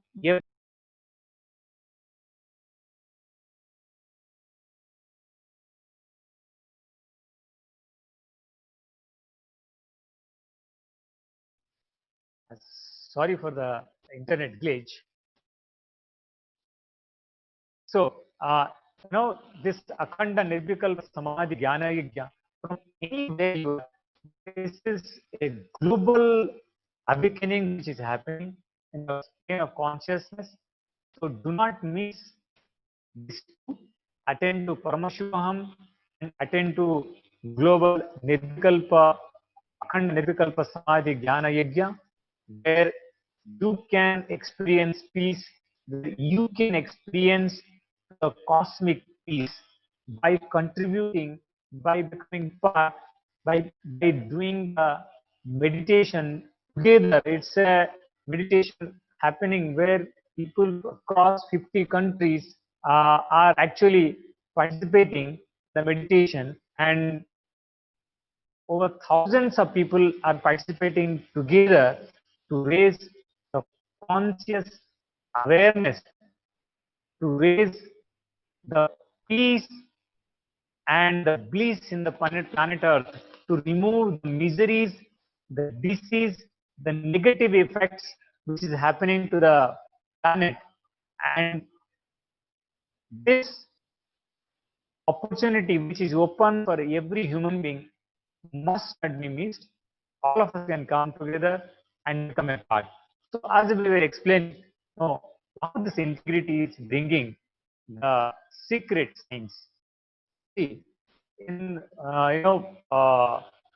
when we bring integrity, we are actually a So son today has integrity to the father. we are going to celebrate the Nithyananda Purnima. We continue to celebrate the happening, the flowering of Nithyananda Purnima. And as part of it, every day we are celebrating one aspect, one dimension, one beautiful expression of Swamiji. And today we are going to celebrate the Krishna component.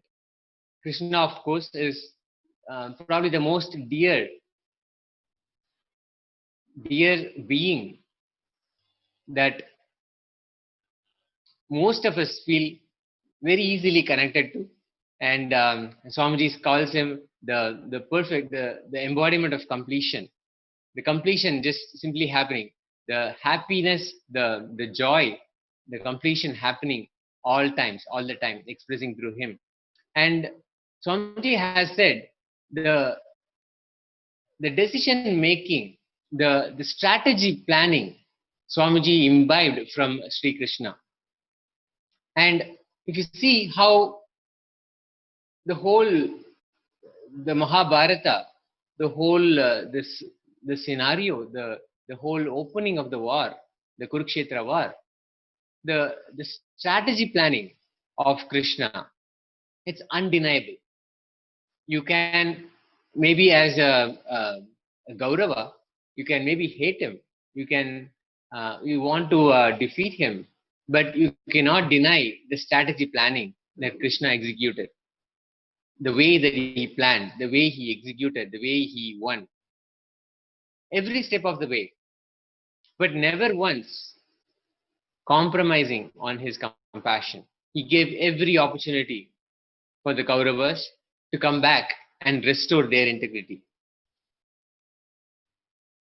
And at the same time, the Pandavas, especially Arjuna, was so integrated with Lord Krishna, with Sri Krishna. how he simply showered on them. If you see, exactly the same way that manifested in Swamiji's life. So much of attacks, so much of persecution, so many fronts, multi-dimensional attacks. Back in 2010, March of 2010, if you actually go back and see, so much illogical. You cannot comprehend the kind of attacks that were levied on Swamiji. Even the cases that were put on him, about 40 cases were stuck. Illogical, no basis. There were cases that said he's using deer skin. And in fact, the actual fact of the matter was that he was using the print, the cloth that had that print. How ridiculous that sounds. But yes, it actually did happen. All of these things. But through all of that, the one thing that actually comes through is the strategy planning.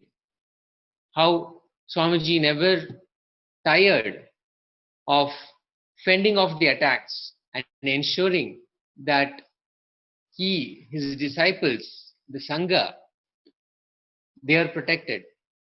They are safe. Every step of the way. That aspect, Swamiji says, is part of his biomemory, and that he took from Sri Krishna. So, multiple ways, multiple places, we see the Krishna dimension expressing through Swamiji, the embodiment of compassion, the embodiment of completion, the complete completion happening.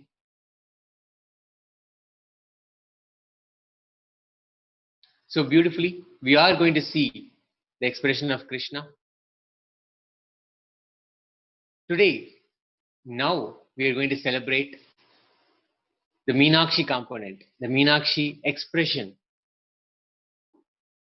as the Leela Dhyana, the Leela Alankara happens today as part of the Brahmotsava, the Nithyananda Purnima. We are going to celebrate today Meenakshi.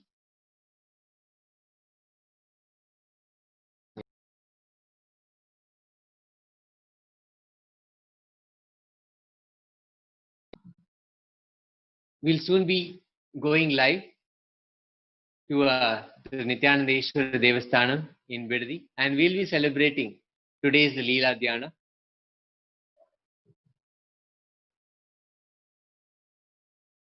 Meenakshi Parashakti. How the whole happening of Meenakshi Parashakti in the city of Madurai, the most beloved queen of all the three worlds. She conquered the whole three worlds, and she meets with Sundareshwara Paramashiva, and the cosmic marriage, the ceremony that happens here in Madurai, how beautifully the whole thing is enacted. Whole life is just one of victory, valor, and celebration. Swamiji has said he has imbibed, or he has brought the bio-memory of Devi Meenakshi, Meenakshi Parashakti, and that shines through.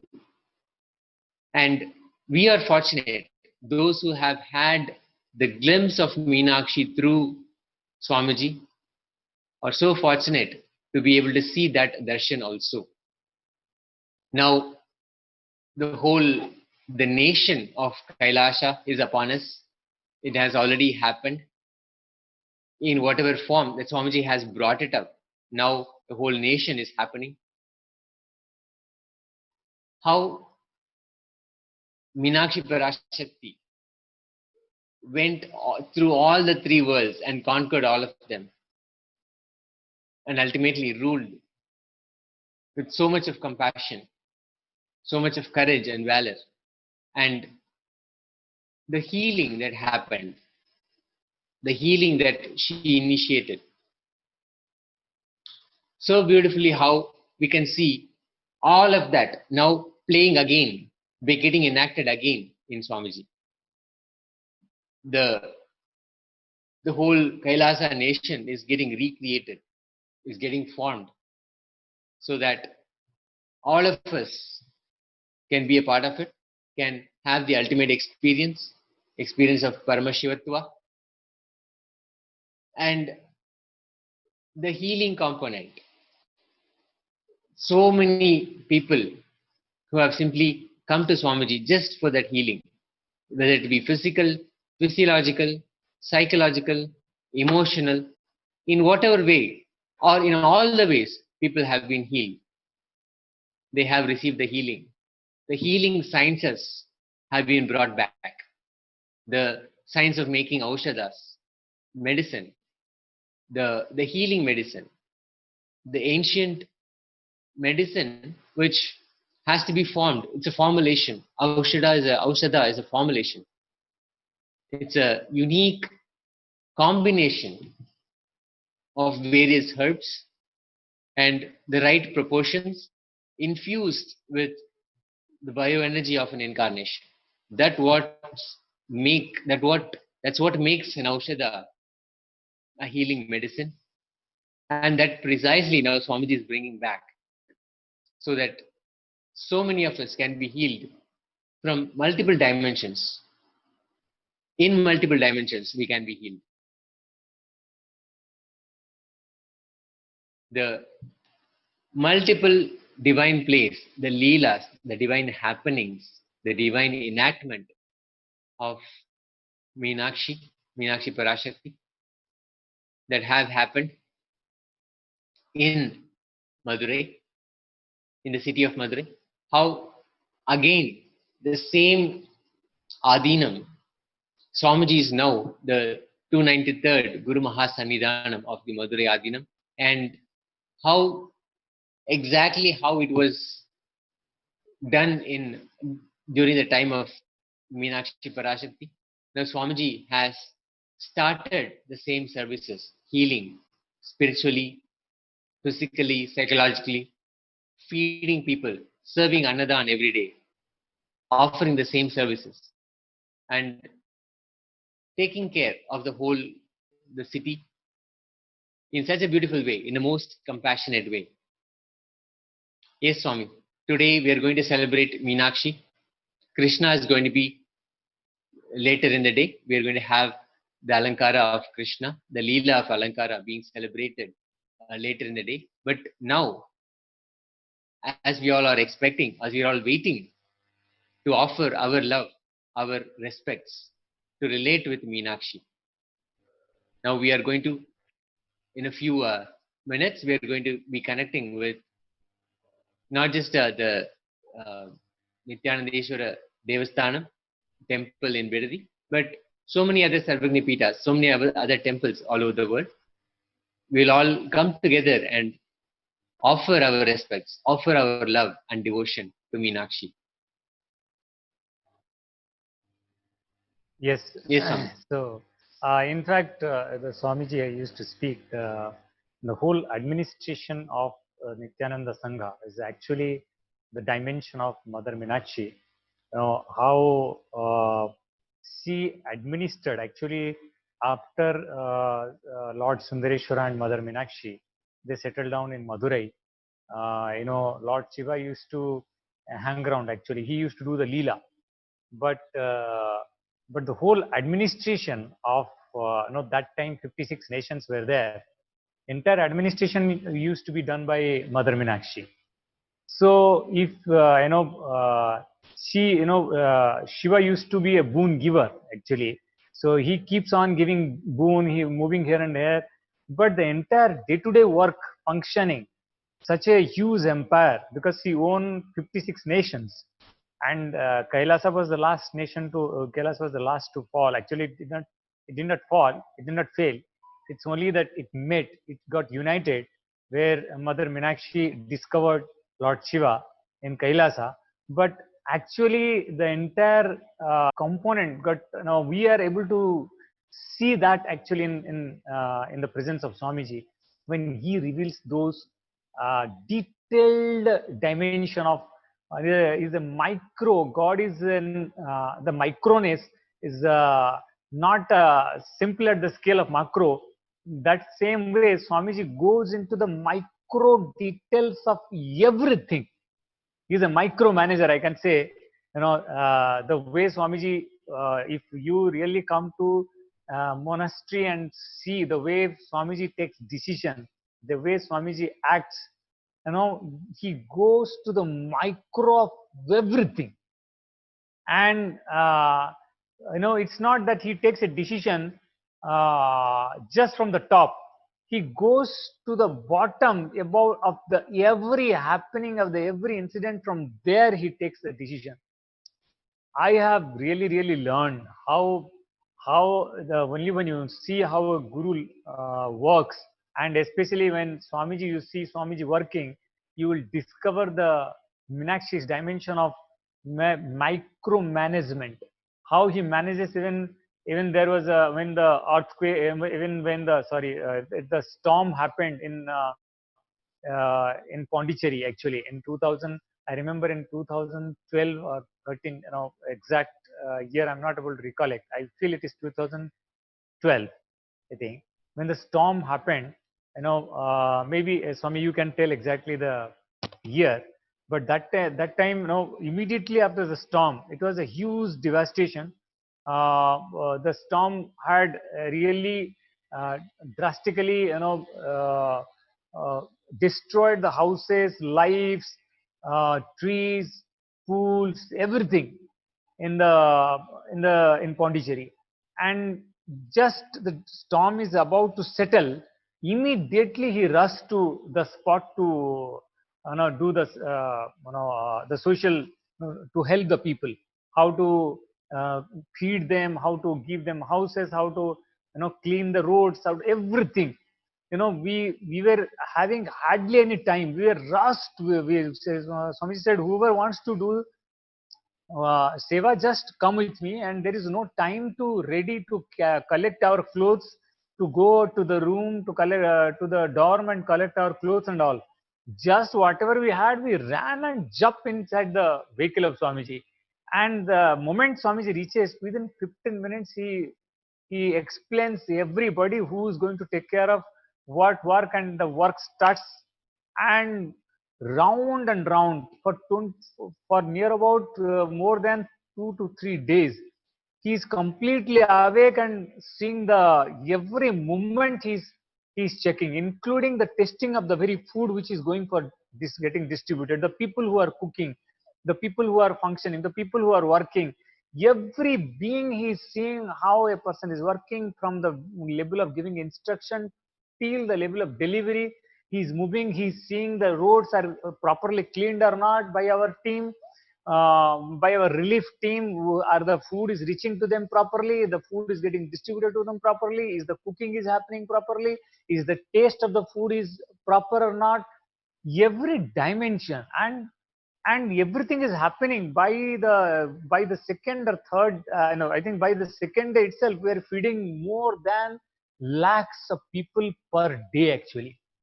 That is a kind of relief work I have seen Swamiji is doing on a massive scale. When this actually this whole storm happened, and really it brought the loss of human life, the loss of materials, the loss of beings, a lot of a huge loss to the nature. But that time, the way Swamiji took up the relief work for us, the dimension got revealed, how Swamiji is actually administering the whole thing.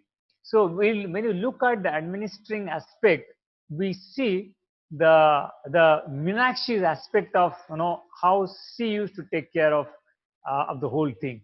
How the Paramashiva Sena actually is another component which Swamiji has brought. Actually, this Paramashiva Sena component is it's the core understanding is to propagate and to protect dharma, to propagate the real authentic Hindu Sanatana dharma, the Sanatana Hindu dharma. How through the yoga, through the power manifestation science, and through the powerful cognitions, because these three cognitions are actually constitute the very core of Paramashiva Sena. the Paramashiva Sena is again another aspect of how to rule and how to govern a huge sangha which has crores of followers, crores of devotees worldwide, and is absolutely active, continuously contributing to the whole planet, to the whole humanity in terms of Anadan, in terms of various, in terms of opening of libraries, in terms of opening of the temples, in terms of opening of the medicine, the healing centers and Siddha medicines, in terms of giving out the ausadhas, the really he is flooding the whole universe with spiritual solutions. So His Divine Holiness, Bhagavan Sri Nithyananda Paramashivam, is flooding the whole humanity with literatures, with spiritual knowledge, with spiritual products, with spiritual ausadhas, everything for the betterment of health, everything for the betterment of wealth, everything for the betterment of spiritual, physical, mental, in all dimensions progress, you can say, is this administering ability or this administering capability is a reflection of the how Devi Parasakti is actually is her dimension of Mother Meenakshi, her dimension of governance is getting expressed in all these unique dimensions of Swamiji. So that is what is the biomemory of Mother Meenakshi is in Swamiji. Yes, Swami, you can talk about the various temples, how various temples are actually ready, getting ready for this Leela Alankara of divine incarnation of Bhagavan Sri Nithyananda Paramashivam in the Meenakshi's form.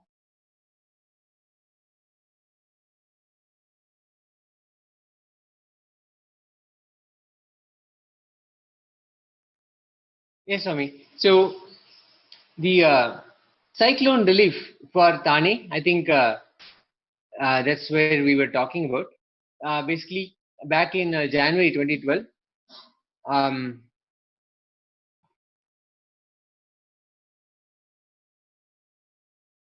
we were having some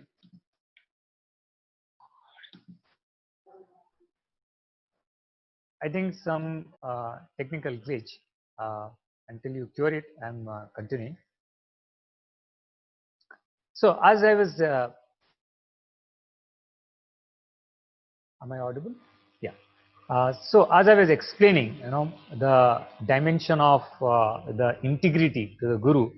Even one more sloka I have from Guru Gita, which says, the na guroru adhikam tattvam, na guroru adhikam tattvam, na guroru adhika tapaha, jnana tapram nasti tasmai Sri Gurave namaha. Na guroru adhikam tattvam, na guroru adhikar tapaha, tattvam jnana param nasti tasmai Sri Gurave namaha. So, which means actually, salutations to Sri Guru. There is no truth higher than the Guru. So, Gurur Adhikam. Adhikam means higher. So, there is no higher, truth than the Guru. This is what the Guru Gita is revealing. So, na Gurur Adhikam Tattvam. There is no higher truth than Guru. And there is no austerity greater than the service to the Guru. Understand, the service to the Guru, the seva of the Guru, that itself is the biggest tapa. So more than that, there is no other kind of penance is considered as the higher penance. So even if you go to the jungle and stand in one leg and raise your hands towards the sky and towards the sun and do chant some mantra and do without food and without sleep and stand and do tapasya, even that penance will be called as smaller if you are serving the Guru. If you are serving the Guru, is that itself is a higher penance, is considered as per the Shastras.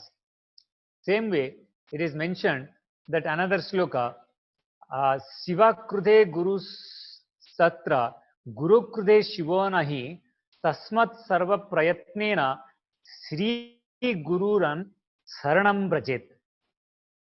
So, if Shiva is angry, Shiva Krude, it's basically Lord Shiva is angry, the Guru saves you. So, if Guru gets angry, then even Shiva cannot save you.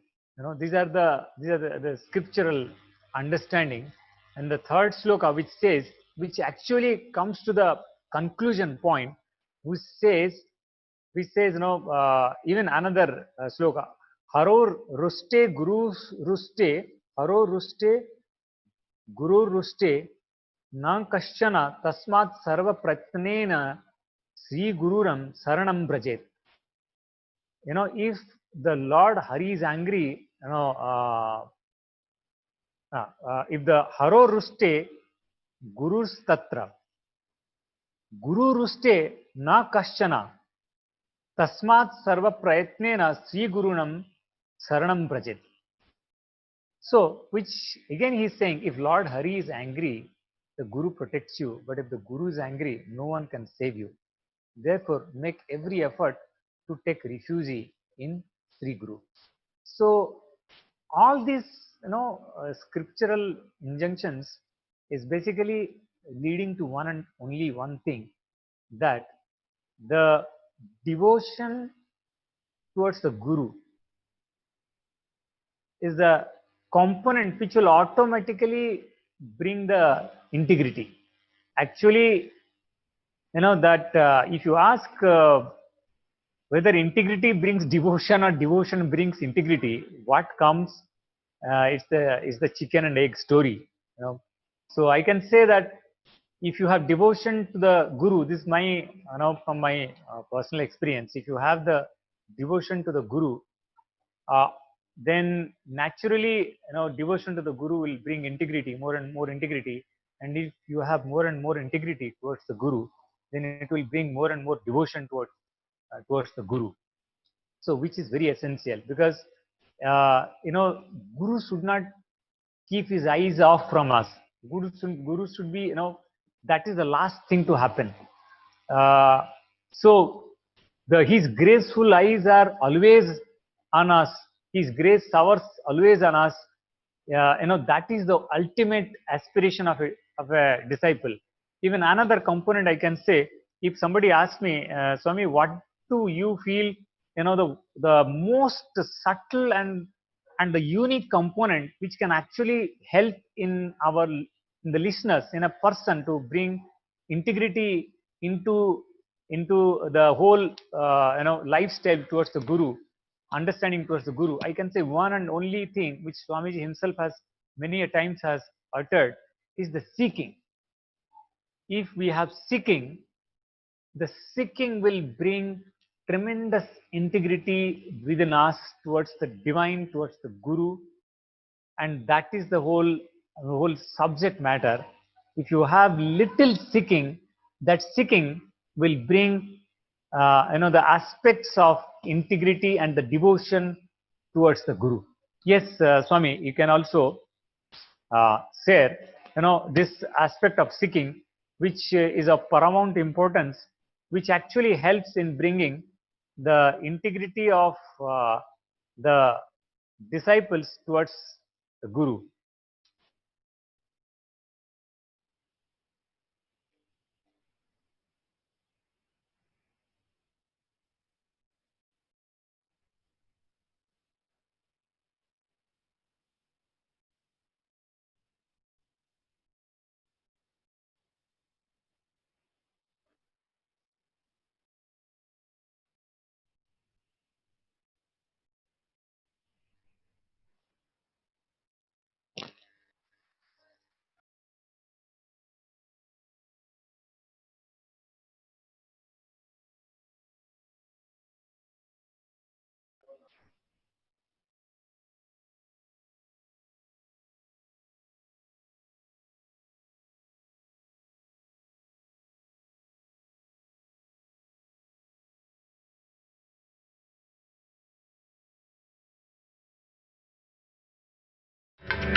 What is third eye? Can it help us during coronavirus? The third eye is one of the most discussed, debated, and yet misunderstood of the extraordinary powers available to humans. Yes. In Sanskrit, the third eye is named with many words: Trinetra, how the Chakshu, seeking Anya Chakra, is Mahanadi, very- Brahmadhya, Tapaloka, Shivaloka. The third eye is a very potent, important power which is stored in every human being. It is the very source of consciousness. All the extraordinary mystical and spiritual traditions continuously work on awakening the third eye. The heart and lungs are internal organs, whereas the third eye is an intra-organ. It can be used not only to see, but to hear, touch, feel, and work as well. Kundalini is the highest inner potential energy we have. When the Kundalini is activated and brought up to the third eye chakra, extraordinary powers express in us. Sri Kailasa Hindu nation has been reaching solutions for coronavirus across the globe since the lockdowns intensified humanity's search for solutions. Science of third eye research from Sri Kailasa has shown the ability to modify brain states at will. Supreme Pontiff of Sri Kailasa, His Divine Holiness Nithyananda Paramashivam, has demonstrated the ability to awaken the third eye safely and according to Hindu Shastra documentation. Initiated healers are able to change the brain activities of others through spiritual healing. Humans are able to regulate their own emotions and mental states. Third eye has been shown to operate independently of brain activity, which means initiates are able to connect directly to cosmic intelligence, bypassing limitations of the mind-body states. Sri Kailasa and Bhagavan Nithyananda continue third eye research and studies. The science is currently available through the online experiential programs. Visit kailasa.org and paramashivoham.org. Everything coexists in the space of oneness. We become what we visualize, what we aspire to, what we hope to become. We become what we visualize. The benevolent source, Paramashiva, gives us the choice. So when we are feeling low, do we align to expansion and enriching, or giving up and destruction, life negative? This is the difference between Devata and demon, the choice to respond with pure life positivity. So much destruction is inflicted by the life negative gangsters, but the source of them too is benevolence. Make the ahimsa happen in you. It's the source of benevolence, Paramashiva. Choose Paramashiva as your response to life as the only solution to create ahimsa inside and out. Experience the revival of the intelligent response to coronavirus and life challenges. The extremely life-positive and completely enriching civilization. The world's most intelligent response to suffering and low moods, with a long-term and permanent solution. Visit kailasa.org. Whatever you think as your strength, like how much cash you have, how much gold you have, how much money you have in the bank, what all properties you have, your secret passwords, passcodes, your strength secrets, you will tell only to your son or your daughter to whom you are going to give your inheritance. Same way, most important powerful secrets Paramashiva has given to his son Muruga, Subramanya, in Agama called Sarvanyanottara. All the powerful secrets the father will tell only to his son. It is too secret. I am going to open that Agama and give all the essence of all those secrets. Secrets of Charyapada lifestyle, secrets of Kriyapada, secrets of Yogapada, and secrets of Jnanapada. I will make you all feel you are 16, not just physically, even mentally. You will all be romancing with the whole universe.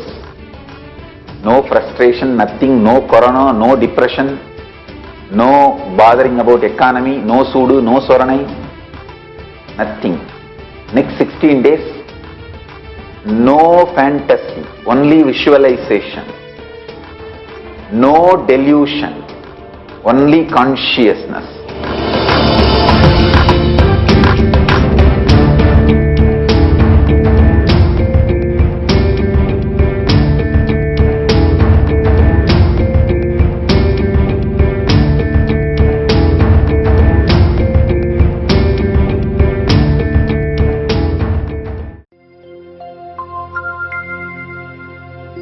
Whatever you think as your strength, like how much cash you have, how much gold you have, how much money you have in the bank, what all properties you have, your secret passwords, passcodes, your strength secrets, you will tell only to your son or your daughter to whom you are going to give your inheritance. Same way, most important powerful secrets Paramashiva has given to his son Muruga, Subramanya, in Agama called Sarvanyanottaragamam. All the powerful secrets the father will tell only to his son. It is too secret. I am going to open that Agama and give all the essence of all those secrets. Secrets of Charyapada lifestyle, secrets of Kriyapada, secrets of Yogapada, and secrets of Jnanapada. I will make you all feel you are 16, not just physically, even mentally. You will all be romancing with the whole universe. No frustration, nothing, no corona, no depression, no bothering about economy, no sudu, no soranai, nothing. Next 16 days, no fantasy, only visualization, no delusion, only consciousness.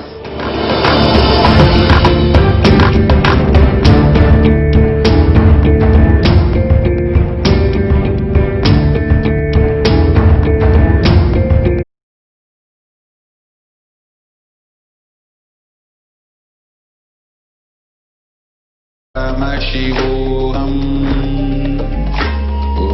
Om Nithyananda Paramashivoham. Om Nithyananda Paramashivoham. Om Nithyananda Paramashivoham. Nithyananda Paramashivoham. Om Nithyananda Paramashivoham. Om Nithyananda Paramashivoham. Om Nithyananda Paramashivoham. Om Nithyananda Paramashivoham. Om Nithyananda Paramashivoham. Om Nithyananda Paramashivoham.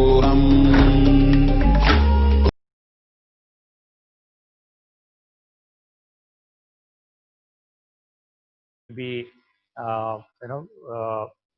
going towards having darshan of the form of Bhagwan Sri Nithyananda Paramashivam in the Meenakshi Swarupam, and in almost all the temples will join. We will be having the offerings for Mother Meenakshi, and the temple priest will further lead us into the offerings of our devotion, of our respect to Mother Meenakshi, and then we will proceed further. So here let us go towards the offerings of temples for today's Leela Darshan, Leela Dhyana Darshan. Yes.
Nithyananda.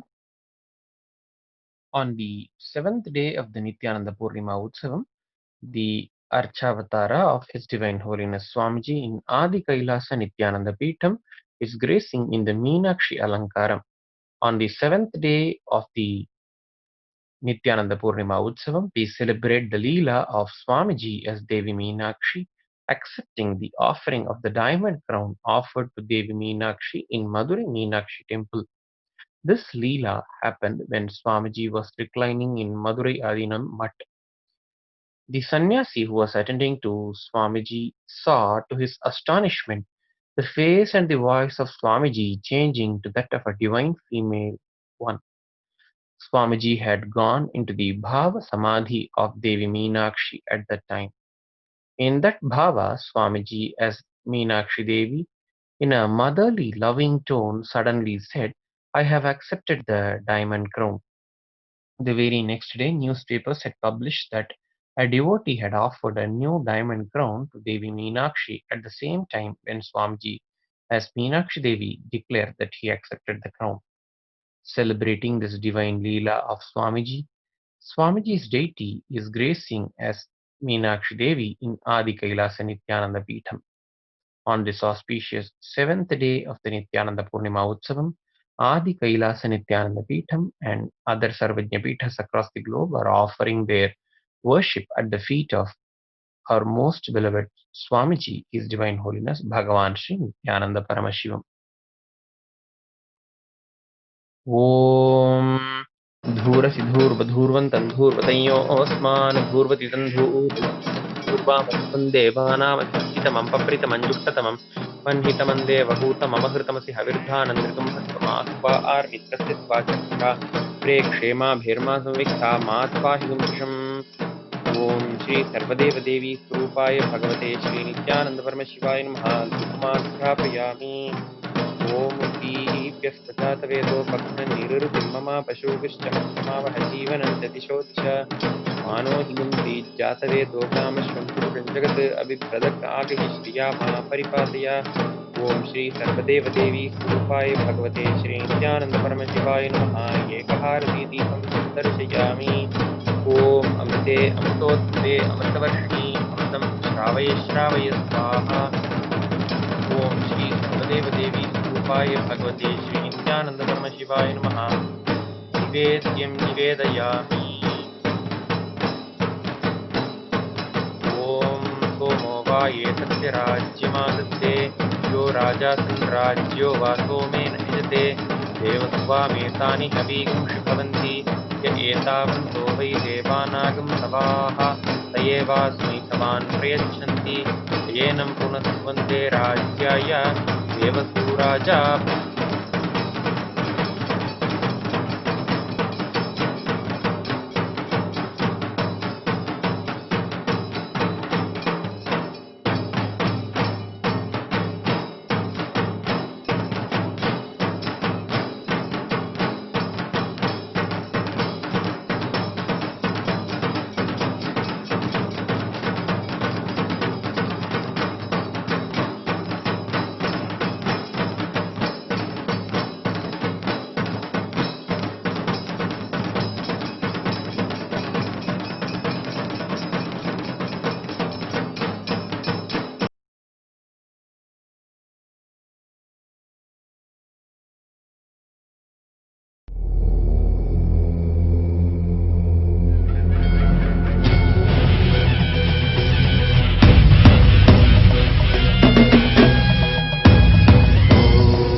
नित्यानन्देश्वर परमशिवसमारम्भाम् नित्यानन्देश्वरि पराशक्तिमध्यमाम् अस्मदाचार्यपर्यन्ताम् वन्दे गुरुपरम्पराम्.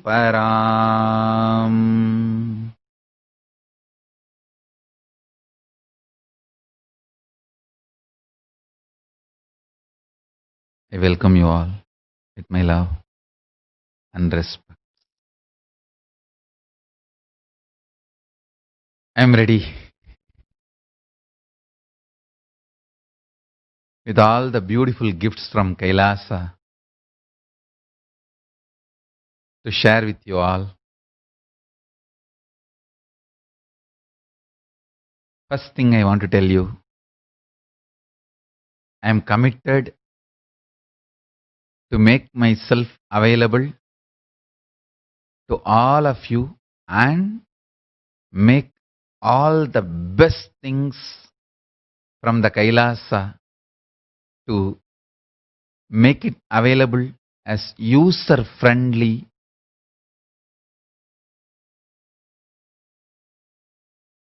day to day practical usable gifts.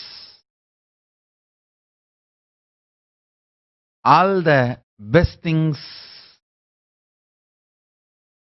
from the Kailasa will be made available to whole humanity,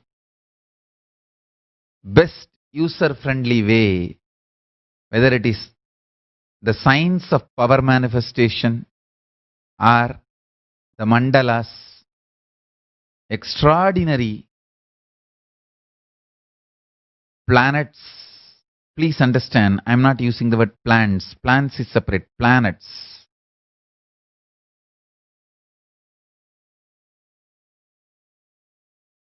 Graha mandalas, which creates an energy field when it is placed in your home or office. They are called planets, the energy planets, the Graha mandalas. This is the next gift from Kailasa. I have brought it for all of you. Understand all this, everything. I am committed to make it as user friendly, available to all of you. From today, will be continuously available to all of you.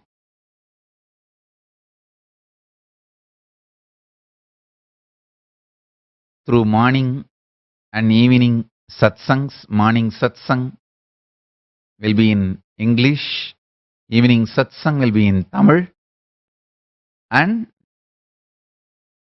the Kailasa Senate meetings, Kailasa Congress meetings, Kailasa Lok Sabha meetings, and Kailasa Rajya Sabha meetings. Kailasa will have 4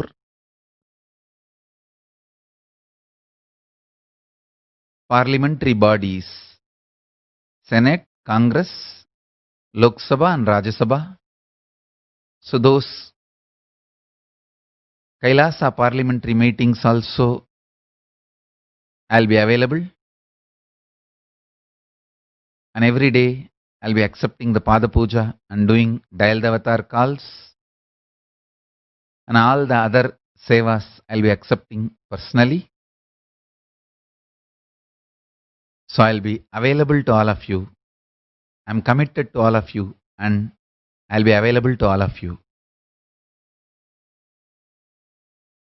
That's the first assurance I wanted to give for all my devotees, disciples, sannyasis, yogis, yoginis, especially my favorite Gurukul Balasans, my kids.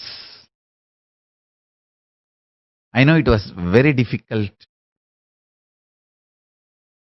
1 year for all of you, me not being available continuously, maybe last 2 years.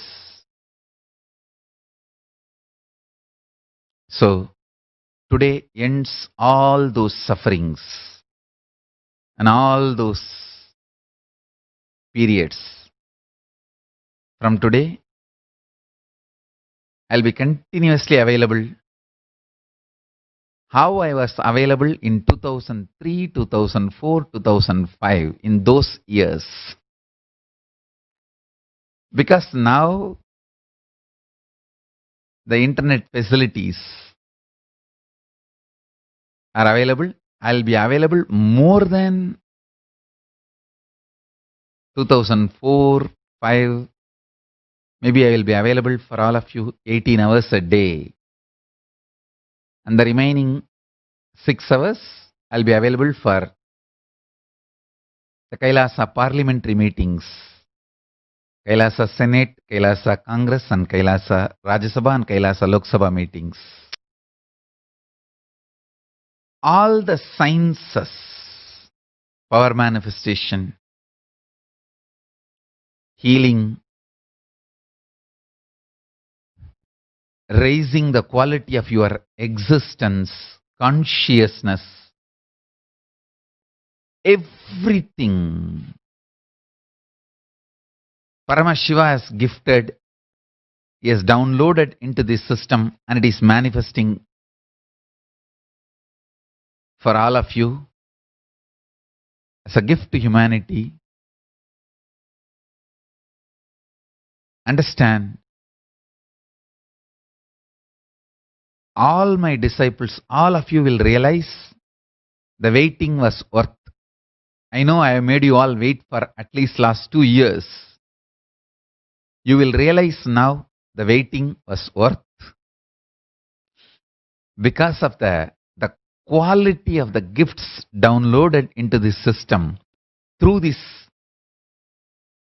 period, this time of spiritual seclusion. The amazing gifts Paramashiva has downloaded into the system. I am overflowing in oneness, samadhi, love, gratitude, awareness, integrity with Paramashiva. Understand all the words I uttered. Awareness, integrity, love, faith, belief, oneness.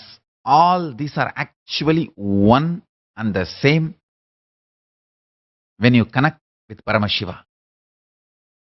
I tell you, faith in Paramashiva or being aware of your existence,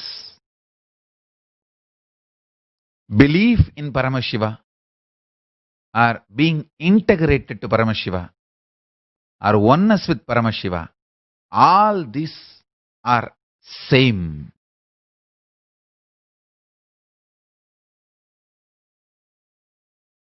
I am overflowing with that space and will ensure all of you who declare your integrity to me also experience that same space.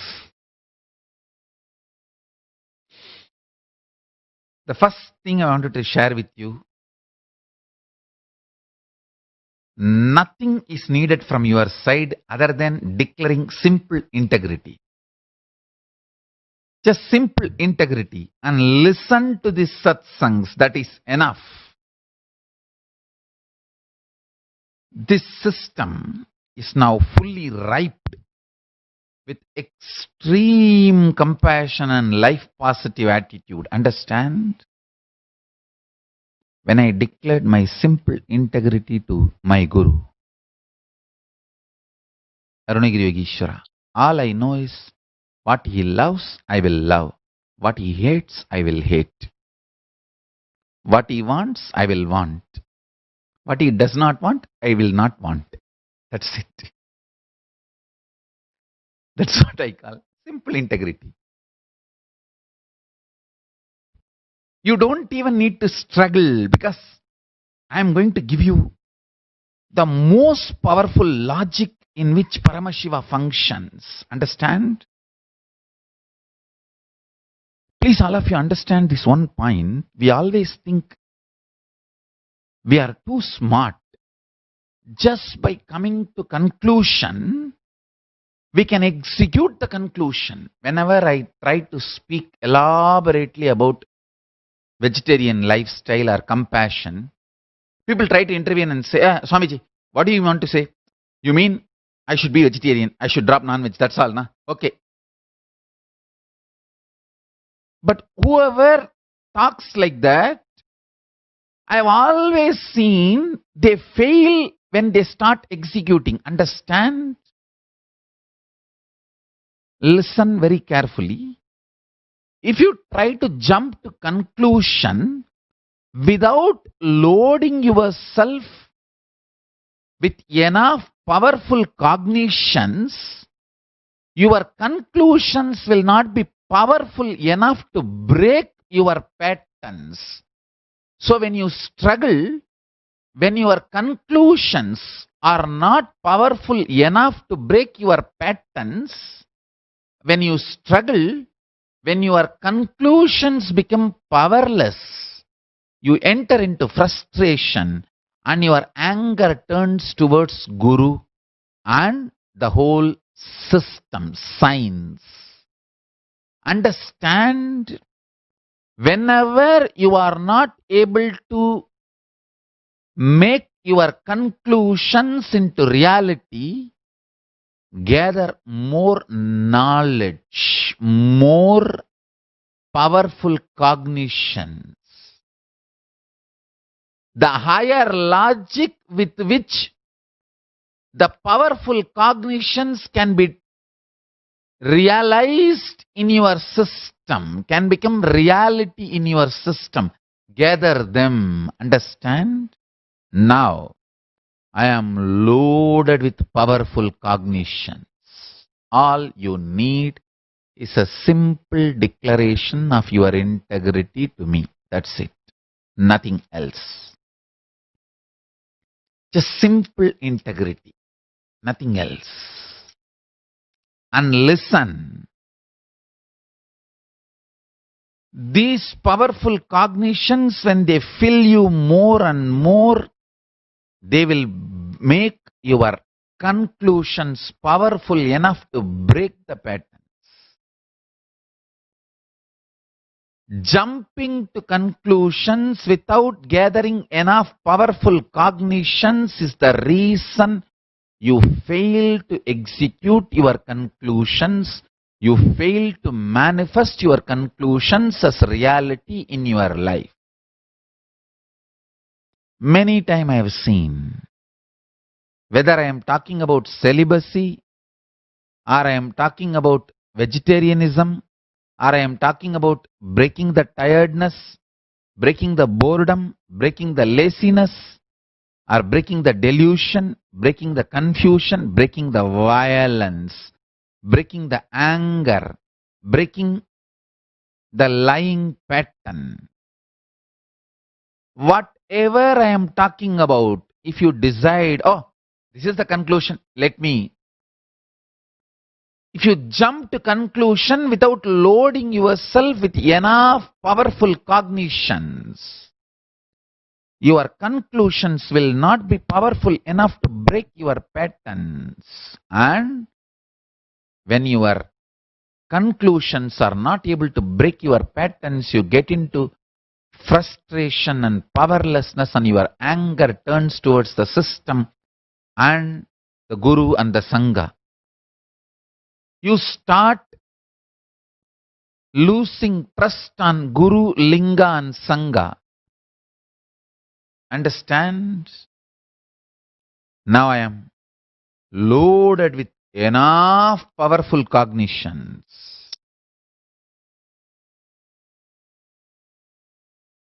Just sit with simple integrity. I will load you with these powerful cognitions. Simply the conclusions will break your patterns and become reality. Some of the fundamental truths about existence. Your existence, understand? Some of the fundamental truths about your existence, if you internalize,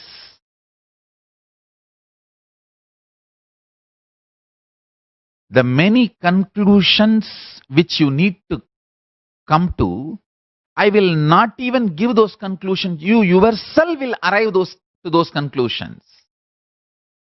When you yourself arrive to those conclusions, you will simply execute. So listen to these understandings. Jnana pada, knowledge, when it is internalized, lifestyle, devotion, yoga, all the three automatically manifest spontaneously and simultaneously. When jnana pada is internalized properly from the right guru, charya pada, lifestyle, kriya pada, devotion, yoga pada, the yogic manifestation, all that happens simultaneously and spontaneously. That is the power of Jnanapada, the right powerful cognitions, understandings. You have four components in you. In your life as reality.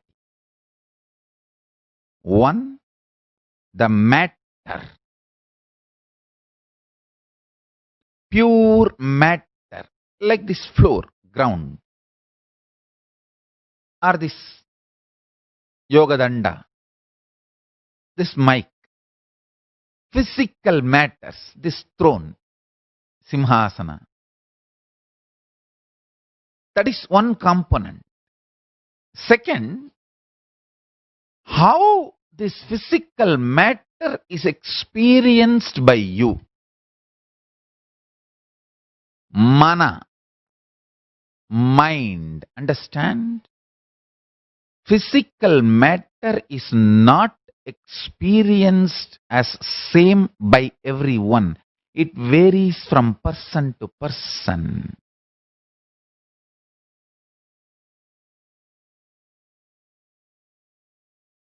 For example, this yoga danda, for me, this is the power storehouse. Whatever powers I have brought from Kailasa, I store it in this, in the form of Kundalini, and release it when I initiate people. For somebody, it may be beautiful silver artwork. For somebody, it is a snake. For somebody, it is just a piece of art. Some may think, how can I get that? Some may think, if I get it, I will worship it. Some may think, if I get it, I will sell it and drink. Some may think, oh, it is too valuable. It should be only with Swamiji and should be used only to initiate all of us. Some may think, can I just touch it and do namaskara, receive the powers? So, you may perceive and experience the same yoga danda in a different way. So, your mana, which perceives the matter, is the second component of you. Third, buddhi, your intelligence, which bridges your matter and mana to consciousness. I should say, how your consciousness perceives the matter and mana is buddhi, intelligence. Understand? I can use various words, but now I am defining these four parts. Matter, mind, which experiences matter, intelligence, buddhi. Actually, buddhi is the decision maker. Buddhi is the executive authority of your life.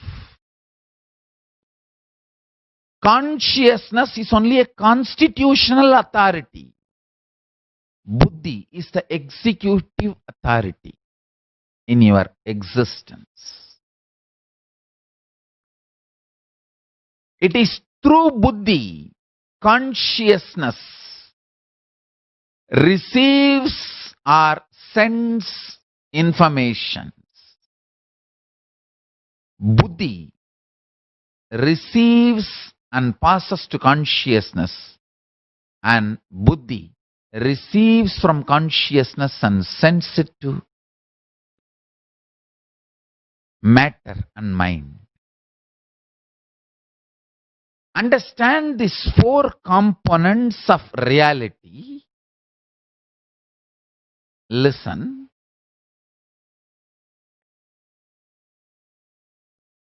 All these four works in the same frequency throughout the planet Earth.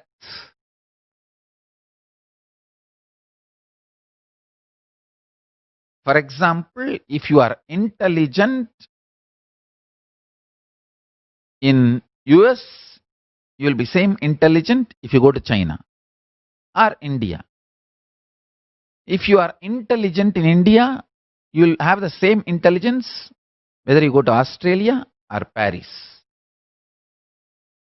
The relationship between the matter, mass, buddhi and intelligence and consciousness will be same throughout the planet Earth.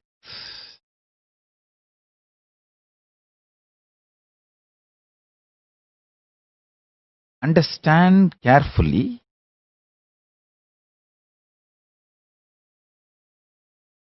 How in planet Earth we have time zones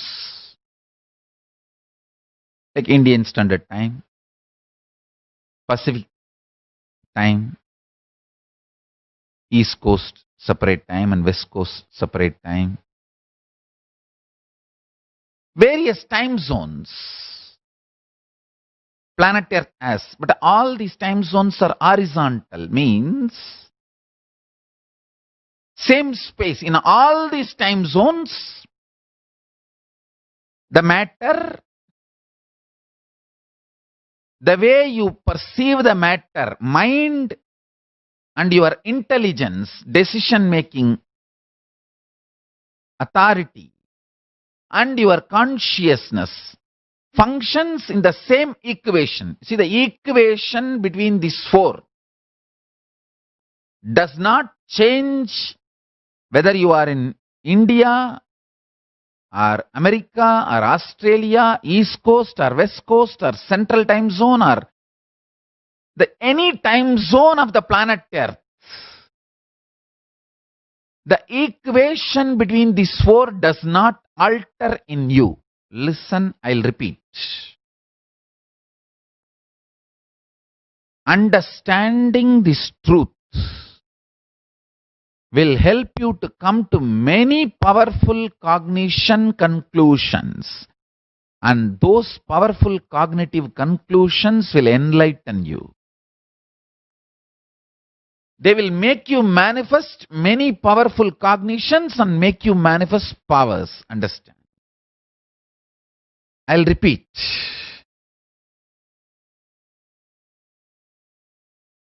Matter, then mind, how you experience matter.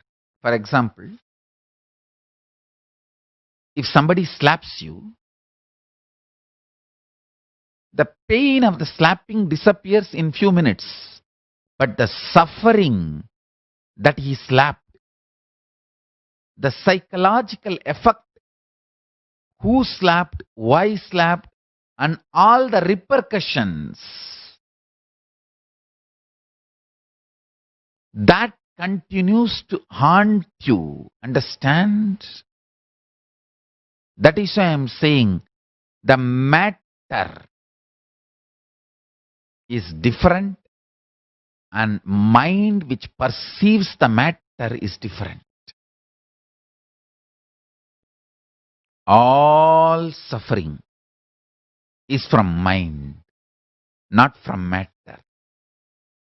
Matter maximum can cause only pain, not suffering. Suffering is from mind. The buddhi, decision maker,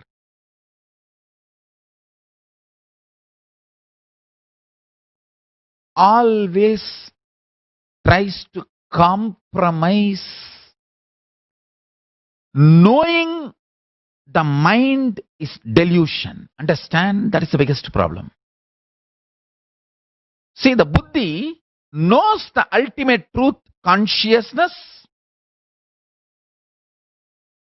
but it always consoles itself. I know this is the highest truth, but this is the practical reality now. So let me respond to it. Understand? Not responding to what you believe as practical reality is the most practical reality. If you want to be really practical, do not respond to what you believe as practical or what is presented to you as practical. Anybody who does not believe in what is presented to him as practical by the mind becomes winner.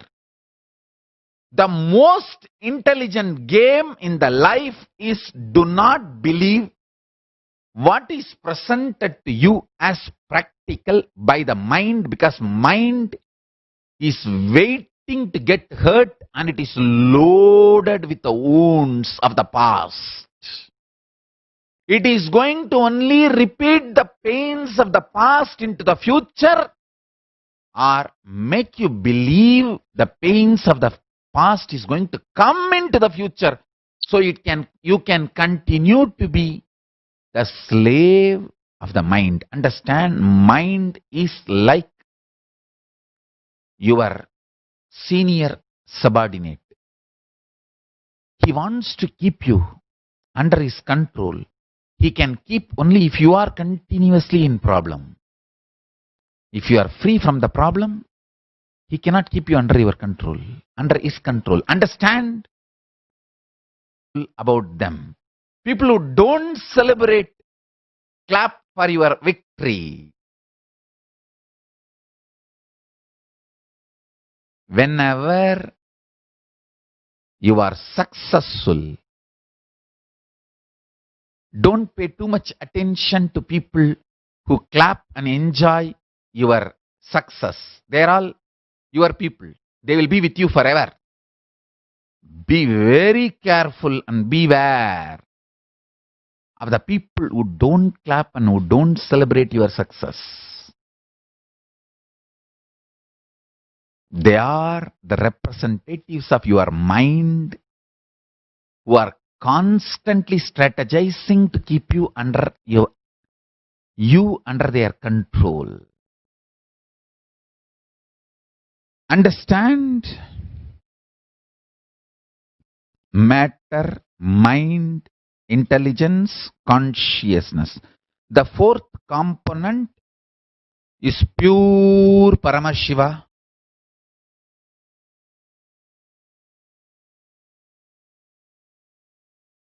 Radiating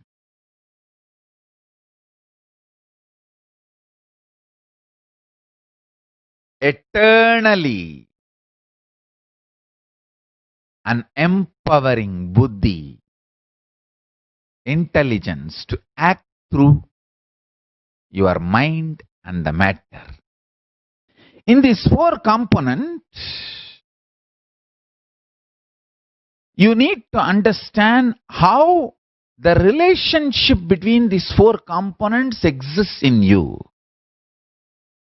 In this horizontal time zone, the relationship is same. If you alter the relationship between these four, if you make your intelligence more powerful, than the mind.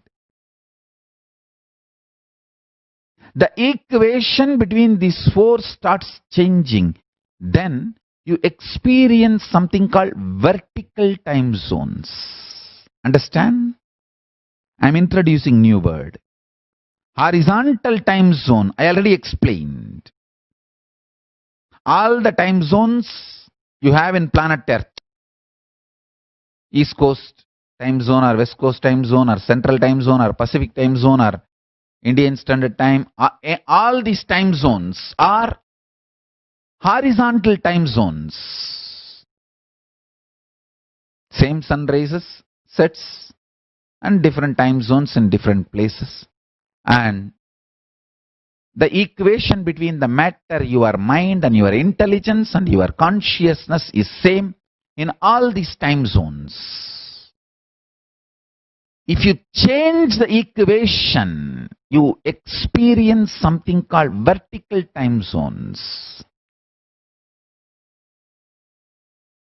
And if you start experiencing vertical time zones, your equations between matter, mind, and intelligence and consciousness will start changing.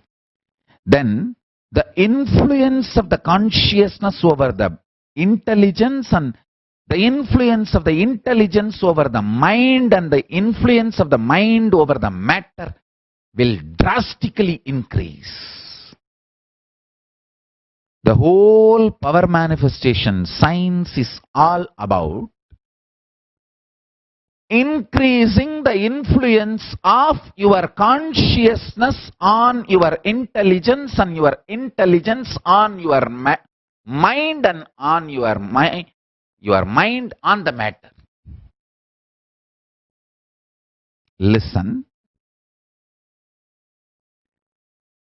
All these four are your components. For example, I'm giving an example. Matter is 25%, mind is 25%, intelligence is 25%, and consciousness is 25% for you in the horizontal time zone.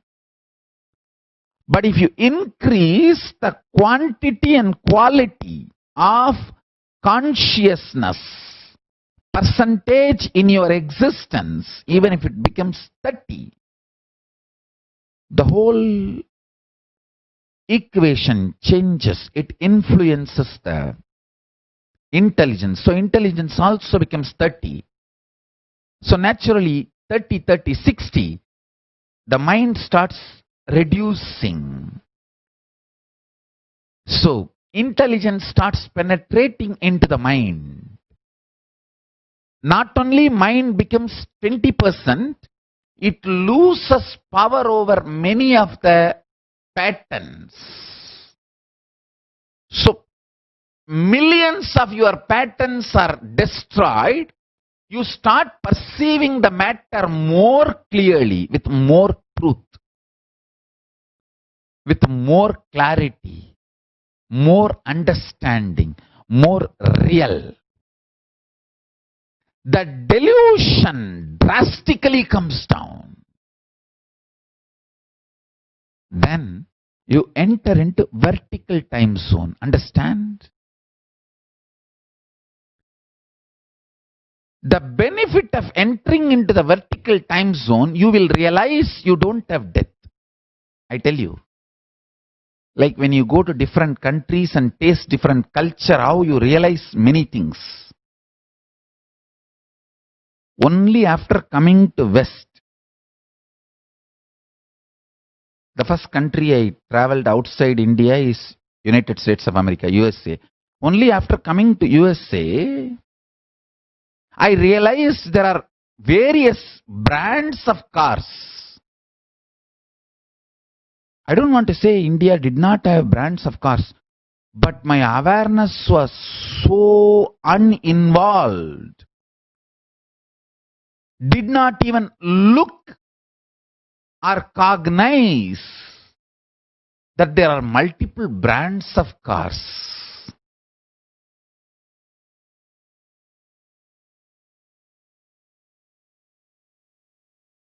How, when you move to different cultures and countries, your cognitions mature, you grow.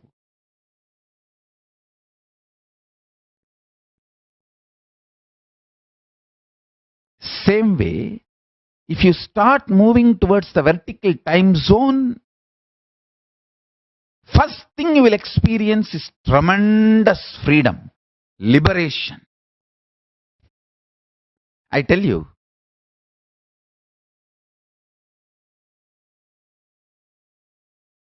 a liberated person will be most loving, compassionate, trustworthy. Make friends with him. Because he will never have suffocation inside. He will not do anything wrong to you. He may be raw. Most of the gurus are raw. They are not polished people. Very straight. But they will do so much good to you.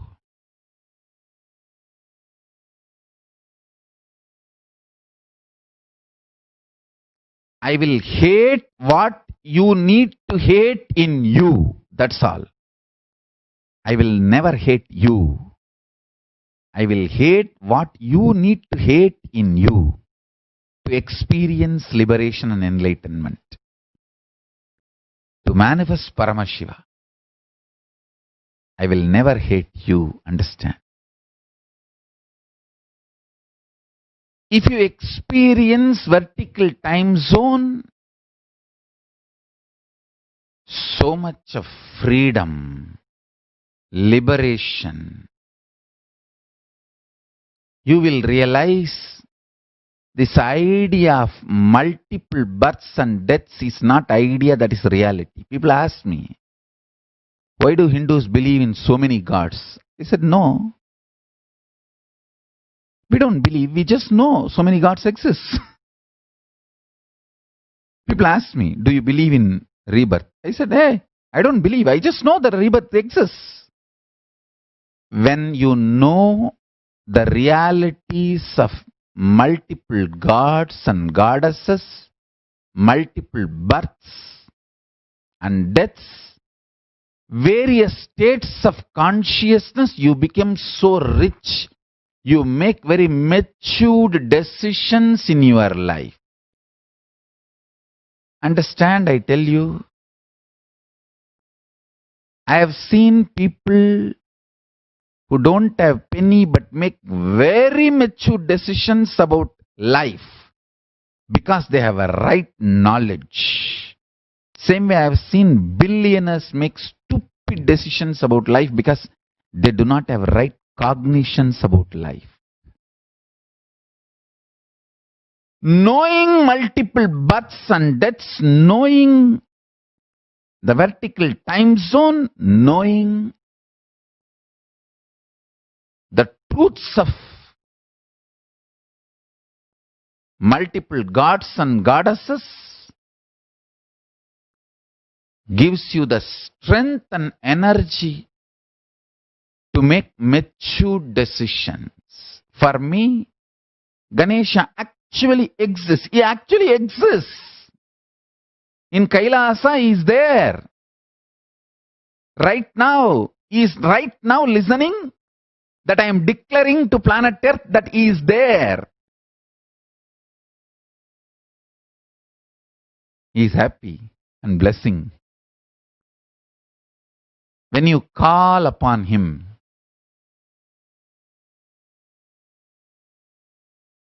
I'll give you the password. Om Gam Ganapataye Namaha. Just repeat this and call upon him. He really listens and responds. Especially if you are my disciple, you have a special conclusion inside you. Even when your mind goes through mood swings, ups and downs, you know, Swamiji has said, it means it is true. Let me connect to Ganapati. Because Swamiji said, I know it is truth, that gives you the whole strength, like not only your strength, my strength becomes your strength. That is the power of integrity to Guru. Understand? Whenever you declare your integrity to Guru, all the strength of the Guru becomes your strength. All the powerful cognitions of Guru becomes your powerful cognitions. All the wealth of the Guru becomes your wealth. Declaring integrity to Guru makes you one and equal with Guru. You can confidently walk into Kailasa and say, hey, my Guru said Ganapati is here. I came to see him. He gave me the password, Om Gam Ganapatiye Namaha. Please inform Ganapati that I have come to see him, want to have his darshan. My Guru told he exists. My Guru has seen. I tell you, really he exists. And he responds. Fools are those who say God is one. I tell you, in reality, God is oneness, not one. The oneness is God. I tell you, when you experience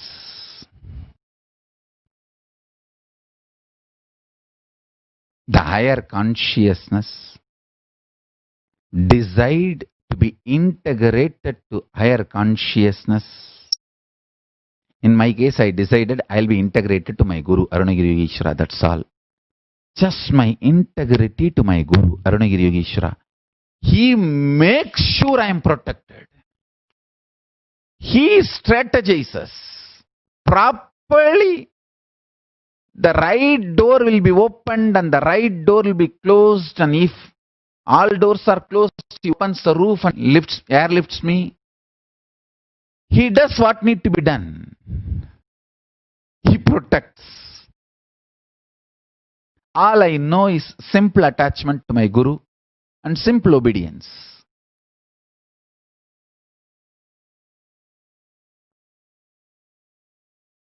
He clearly sends the instruction in the buddhi without any doubt. He just clearly speaks, clearly manifests. I tell you,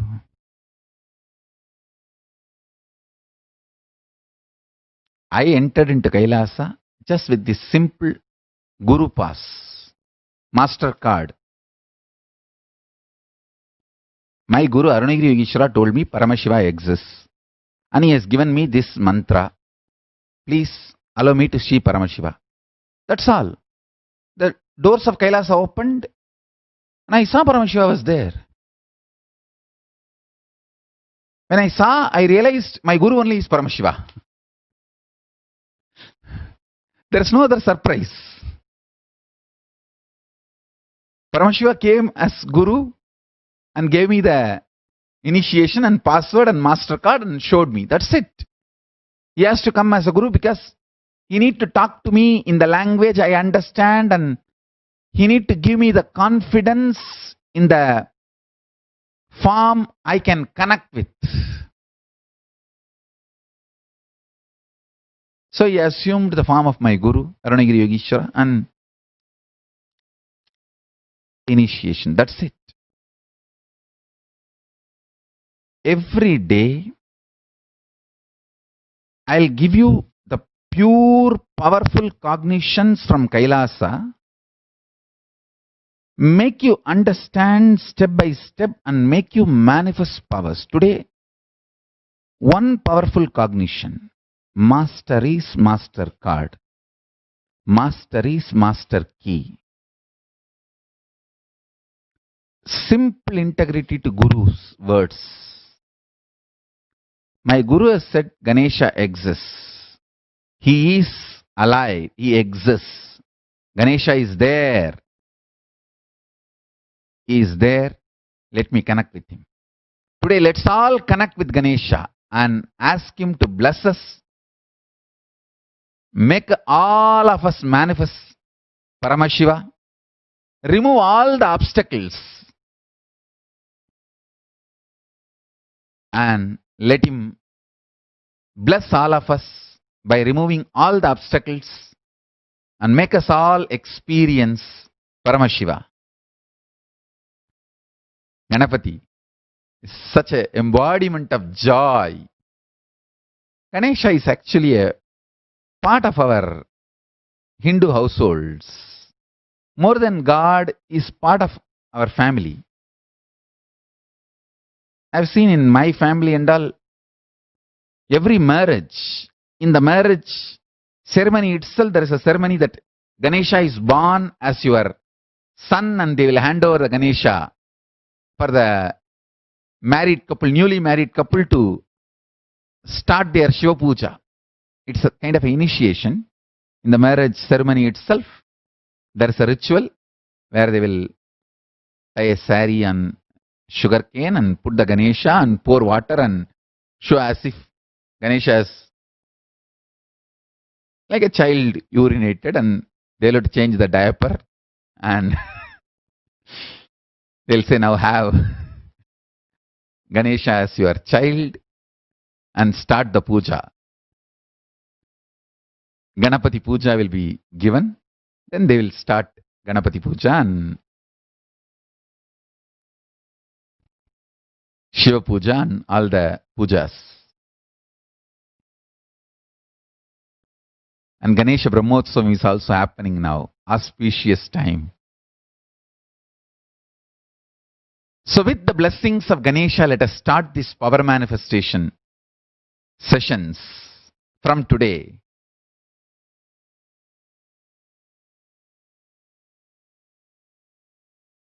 Understand, I'll describe how Ganesha is right now. With 25 heads and 50 hands as the embodiment of Paramashiva in gold and shining way. With 25 elephant heads and 50 hands as embodiment of Paramashiva, Mahaganapati Paramburul is sitting with joy and bliss and blessing all of us in Kailaasa, listening to our prayers,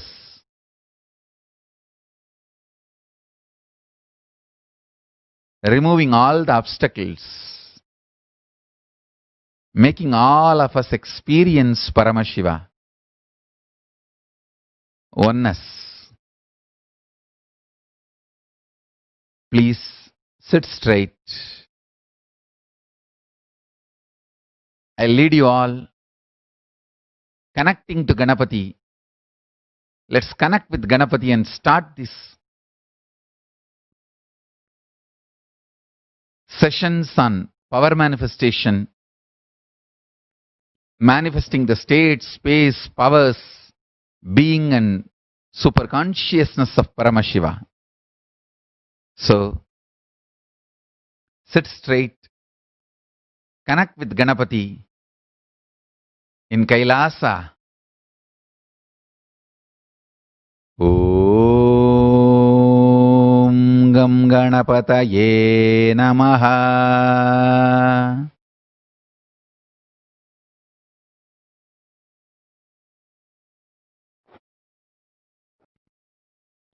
Om Gam Ganapataye Namaha. Om Gam Ganapataye Namaha.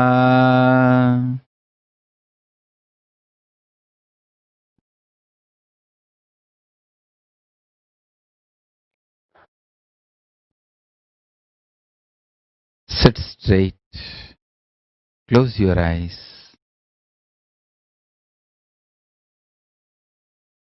Connect with Ganapati, Maha Ganapati, embodiment of Paramashiva, Maha Ganapati Paramburul. Om गं गणपतये नमः.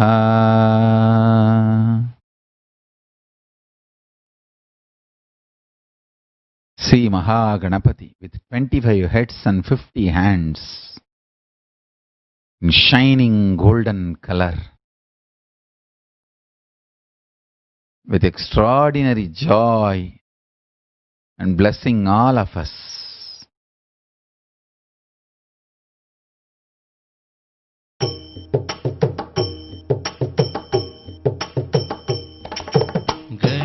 गणेशचरणं परमपावनं नित्यानन्दं गजाननं. गणेशचरणं परमपावनं नित्यानन्दं गजाननं. नित्यस्मरणं परमपावनं नित्यानन्दं गजाननं. नित्यस्मरणं परमपावनं नित्यानन्दं गजाननं.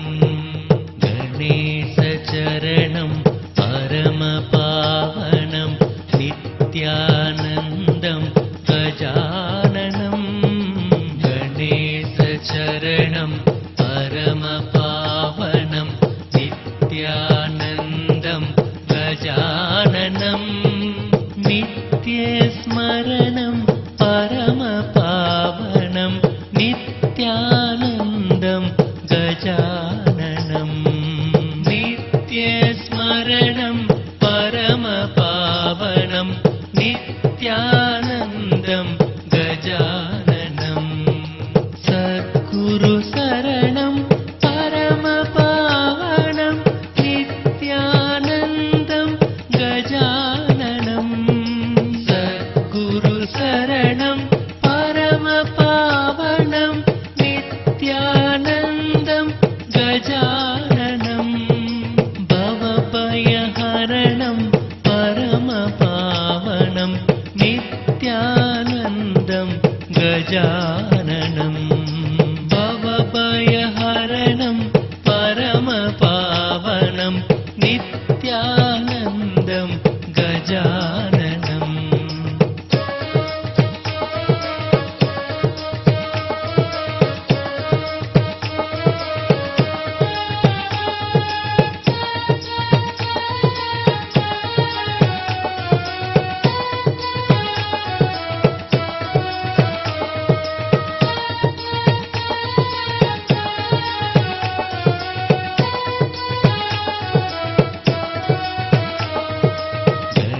गणेशचरणं परमपावनं नित्यानन्दं गजाननं. गणेशचरणं परमपावनं नित्यानन्दं गजाननं. नित्यस्मरणं परमपावनं नित्यानन्दं गजाननं. नित्यस्मरणं परमपावनं नित्यानन्दं गजाननं. Let the great presence of Mahaganapati, let the powerful presence of Mahaganapati, let Mahaganapati himself manifest in all of us. Bless all of us. Remove all the obstacles. Make all of us manifest Paramashiva, the state, space, powers, being, superconsciousness and oneness of Paramashiva, the pure oneness of Paramashiva. So essence of today's Satsang is simple integrity. Simple integrity to Guru. Master is the master key. With this, I bless you all. Let's all radiate with integrity, authenticity, responsibility, enriching, causing, living Shuddhatvaita Saivam, Paramashivoham, the eternal bliss, Nithyananda. Thank you. Be blissful.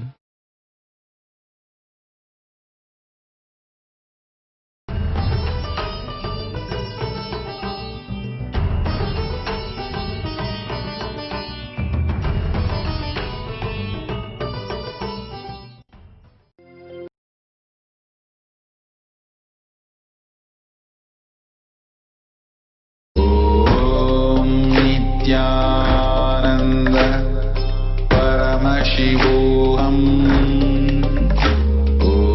Om Nithyananda Paramashivoham.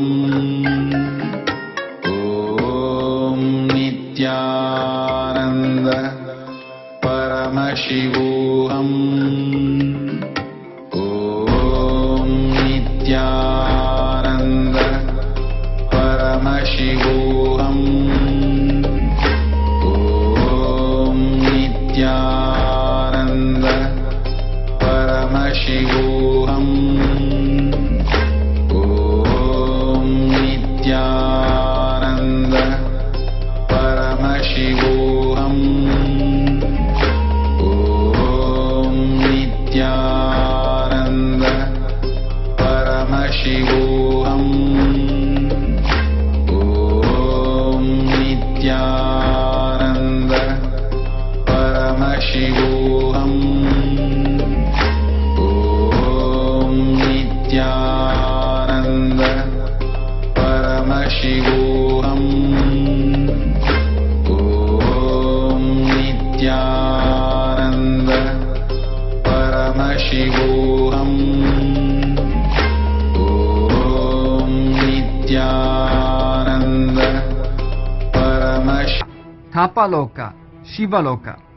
The third eye is a very potent, important power which is stored in every human being. It is the very source of consciousness. All the extraordinary mystical and spiritual traditions continuously work on awakening the third eye. The heart and lungs are internal organs, whereas the third eye is an intra-organ. It can be used not only to see, but to hear, touch, feel, and work as well. Kundalini is the highest inner potential energy we have. When the Kundalini is activated and brought up to the third eye chakra, extraordinary powers express in us.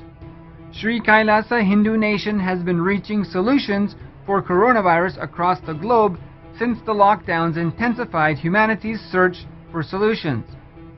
Science of third eye research from Sri Kailasa has shown the ability to modify brain states at will.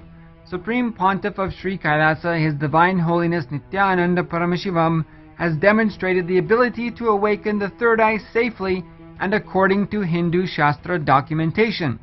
Initiated healers are able to change the brain activities of others through spiritual healing.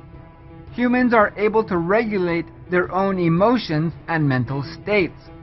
Third eye has been shown to operate independently of brain activity, which means initiates are able to connect directly to cosmic intelligence, bypassing limitations of the mind-body states. Sri Kailasa and Bhagavan Nithyananda continue third eye research and studies. The science is currently available through the online experiential programs. Visit kailasa.org and paramashivoham.org. Everything coexists in the space of oneness. We become what we visualize, what we aspire to, what we hope to become. We become what we visualize. The benevolent source, Paramashiva, gives us the choice. So when we are feeling low, do we align to expansion and enriching, or giving up and destruction, life negative? This is the difference between Devata and demon, the choice to respond with pure life positivity. So much destruction is inflicted by the life negative gangsters, but the source of them too is benevolence. Make the ahimsa happen in you. It's the source of benevolence, Paramashiva. Choose Paramashiva as your response to life as the only solution to create ahimsa inside and out. experience the revival of the intelligent response to coronavirus and life challenges, the extremely life-positive and completely enriching civilization, the world's most intelligent response to suffering and low moods, with a long-term and permanent solution. Visit kailasa.org. Whatever you think as your strength, like how much cash you have, how much gold you have, how much money you have in the bank, what all properties you have, your secret passwords, passcodes, your strength secrets, you will tell only to your son or your daughter to whom you are going to give your inheritance. Same way, most important powerful secrets Paramashiva has given to his son Muruga, Subramanya, in Agama called Sarvanyanottaragamam. All the powerful secrets the father will tell only to his son. It is too secret. I am going to open that Agama and give all the essence of all those secrets. Secrets of Charyapada lifestyle, secrets of Kriyapada, secrets of Yogapada, and secrets of Jnanapada. I will make you all feel you are in 16, not just physically, even mentally. You will all be romancing with the whole universe. No frustration, nothing, no corona, no depression, no bothering about economy, no sudu, no soranai, nothing. Next 16 days, no fantasy, only visualization, no delusion, only consciousness.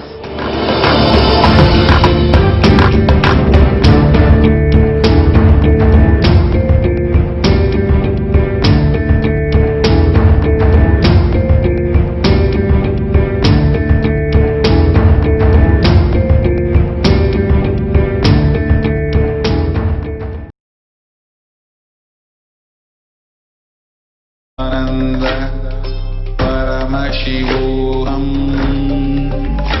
Om Nithyananda Paramashivoham. Om Nithyananda Paramashivoham. Om Nithyananda Paramashivoham. Nithyananda Paramashivoham. Om Nithyananda Paramashivoham. Om Nithyananda Paramashivoham. Om Nithyananda Paramashivoham. Om Nithyananda Paramashivoham. Om Nithyananda Paramashivoham. Om Nithyananda Paramashivoham. Nithyananda Paramashivoham.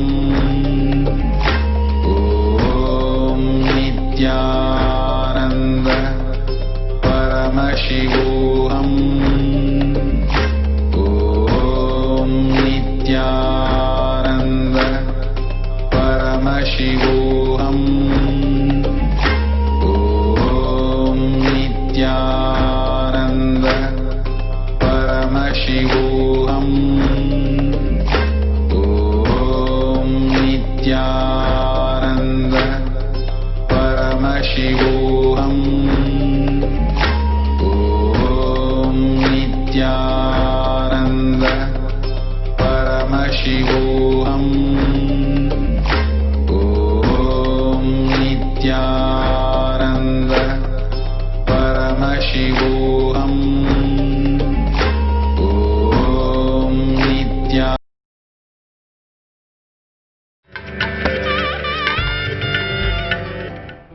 What is third eye?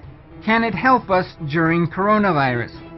The third eye is one of the most discussed, debated, and yet misunderstood of the extraordinary powers available to humans. In Sanskrit, the third eye is named with many words: Trinetra, Chakshu, Anya Chakra, Mahanadi, Brahmadhya, Tapaloka, Shivaloka. The third eye is a very potent, important power which is stored in every human being. It is the very source of consciousness. All the extraordinary mystical and spiritual traditions continuously work on awakening the third eye. The heart and lungs are internal organs, whereas the third eye is an intra-organ. It can be used not only to see, but to hear, touch, feel, and work as well. Kundalini is the highest inner potential energy we have. When the Kundalini is activated and brought up to the third eye chakra, extraordinary powers express in us. Sri Kailasa Hindu nation has been reaching solutions for coronavirus across the globe since the lockdowns intensified humanity's search for solutions. Science of third eye research from Sri Kailasa has shown the ability to modify brain states at will. Supreme Pontiff of Sri Kailasa, His Divine Holiness Nithyananda Paramashivam, has demonstrated the ability to awaken the third eye safely and according to Hindu Shastra documentation. Initiated healers are able to change the brain activities of others through spiritual healing. Humans are able to regulate their own emotions and mental states.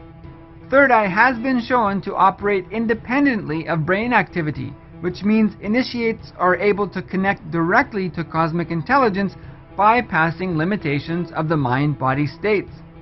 Sri Kailasa and Bhagavan Nithyananda continue third eye research and studies.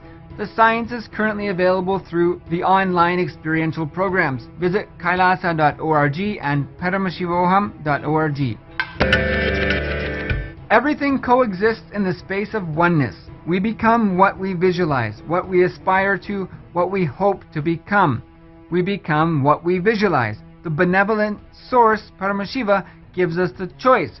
So when we are feeling low, do we align to expansion and enriching, or giving up and destruction, life negative? This is the difference between Devata and demon, the choice to respond with pure life positivity. So much destruction is inflicted by the life negative gangsters, but the source of them too is benevolence. Make the ahimsa happen in you. It's the source of benevolence, Paramashiva.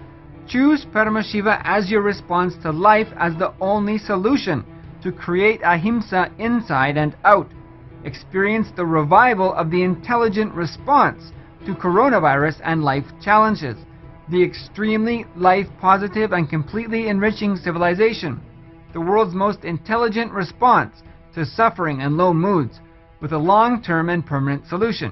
Visit kailasa.org. Whatever you think as your strength, like how much cash you have, how much gold you have, how much money you have in the bank, what all properties you have, your secret passwords, passcodes, your strength secrets, you will tell only to your son or your daughter to whom you are going to give your inheritance. Same way, most important powerful secrets Paramashiva has given to his son Muruga, Subramanya, in Agama called Sarvanyanottara. All the powerful secrets the father will tell only to his son. It is too secret. I am going to open that Agama and give all the essence of all those secrets. Secrets of Charyapada lifestyle, secrets of Kriyapada, secrets of Yogapada, and secrets of Jnanapada. I will make you all feel you are in 16, not just physically, even mentally. You will all be romancing with the whole universe. No frustration, nothing, no corona, no depression, no bothering about economy, no sudu, no soranai, nothing. Next 16 days, no fantasy, only visualization, no delusion, only consciousness.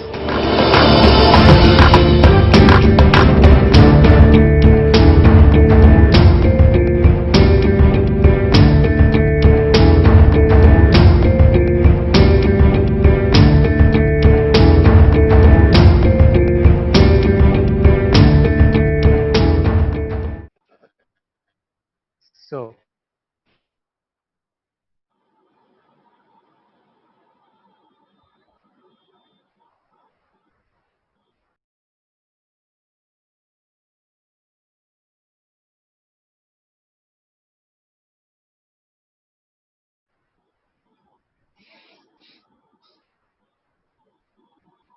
Nithyananda.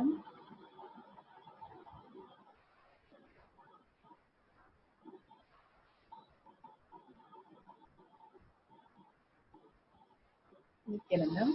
Let's start the power manifestation session. Let's sit straight. Remember Bhagwan in your third eye. And let's start with the Sadguru Vandana. Nithyanandam Paramashivoham Kevalam Jnanamurtim Dvandvatitam Gaganasadusham Tatmamasya Lakshyam Ekam Nityam Vimalamachalam Sarvadi Sakshibhutam Bhavatitam Trigunarahitam Sadgurum Tam Namami. Nithyananda, such a beautiful space that Bhagwan has beautifully created for all of us to be in the space of the beautiful agamas that Bhagwan has been giving us and giving us powerful cognition to manifest the powers of Sarvanyatva. With that space, let's start the path manifestation today. First, let's understand what is power manifestation. Power manifestation is nothing but a cognitive shift can infuse powerfulness into any action or state that we are in. It raises frequency of our body and mind to the ultimate powerfulness, Turiya Theta. We know the state that we are in, the deep sleep, the dream state, and the waking state. Bhagwan beautifully says how these are like painting on a canvas. The canvas itself is what we need to realize, and that is the Turiya Theta state, the ultimate happening which infuses to many states of consciousness. Raising to the Turiya Theta state, ultimate powerfulness, simply we'll be able to live as superconscious being. Here Bhagwan beautifully talks about Paramashiva. Who is Paramashiva? Paramashiva is Adyomoha, beyond the form and formless. The 5 phases of Paramashiva, Satyojata, Vamadeva, Agora, Tatpurusha and Ishana, doing the Panchakriya of manifestation, sustenance, regeneration, delusion and pulling us out, delusion and liberation.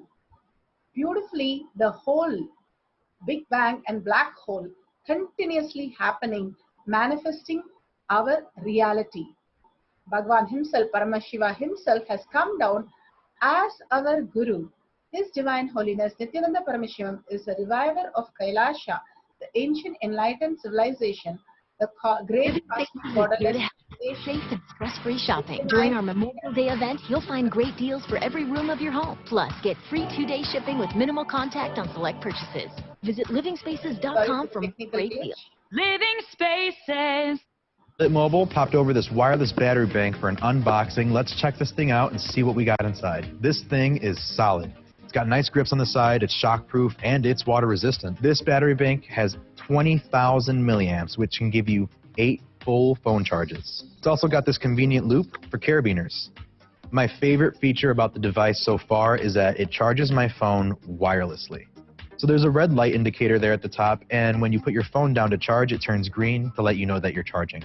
It's got a lot of solar panels here on the back, and it only takes 60 minutes to charge the battery completely. There's 3 USB ports underneath the rubber cover on the top. 2 of these are fast chargers. So when you push the power button once, it turns on the LEDs that let you know how charged you are. If you click the power button twice, it turns on the LED panel. There's a micro USB port on the side here for fast charging.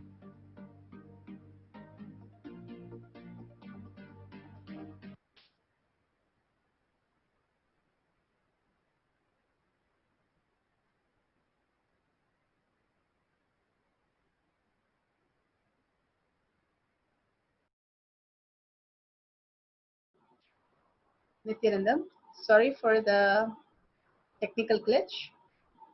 Here, Paramashiva has come down as our Guru.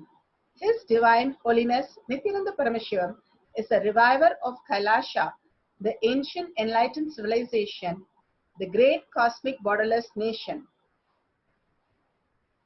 His Divine Holiness Nithyananda Paramashivam is an avatar of Hinduism and a supreme pontiff of Hinduism. He has made the science of power manifestation, yoga, temple-based university user-friendly for the modern world. His Divine Holiness Nithyananda Paramashivam survived the worst prosecutions in multi-level by anti-Hindu elements.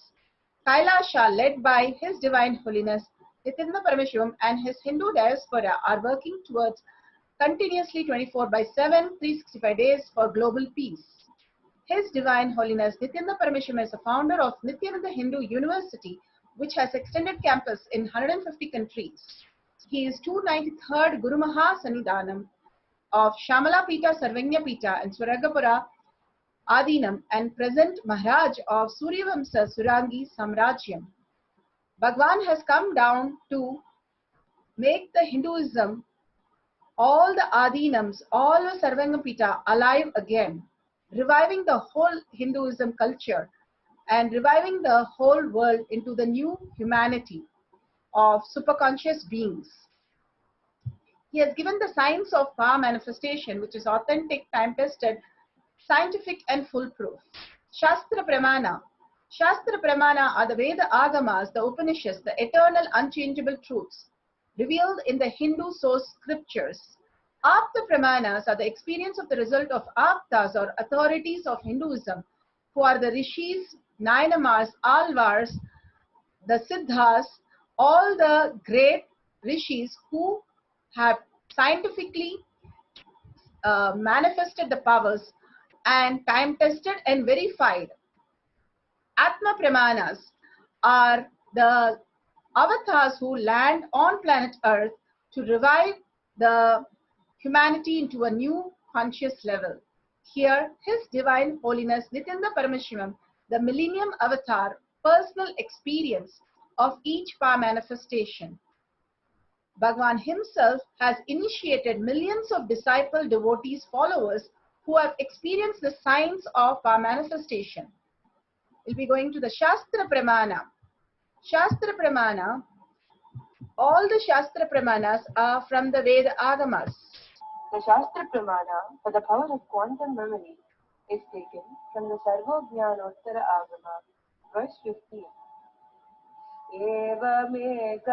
एवमेकात्मभावेन संस्थितस्य तु योगिनः सर्वज्ञत्वं प्रवर्तेत विकल्परहितस्य तु एवमेकात्मभावेन संस्थितस्य तु योगिनः सर्वज्ञत्वं प्रवर्तेत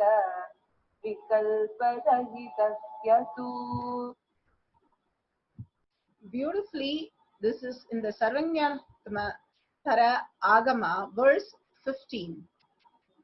Within such yogi who established himself in the absolute non-dual oneness with Lord Shiva and who keeps himself free from all sorts of differentiating notions, the exalted supreme superpower of all-knowing Sarvanyatvam gets unfolded in all its fullness. Bhagwan beautifully says how he beautifully gives us the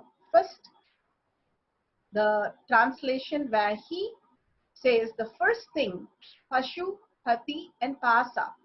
The Pati is very clearly defined, that Muruga does not, Subramanya does not ask question about. He first declares that Pati is Paramashiva.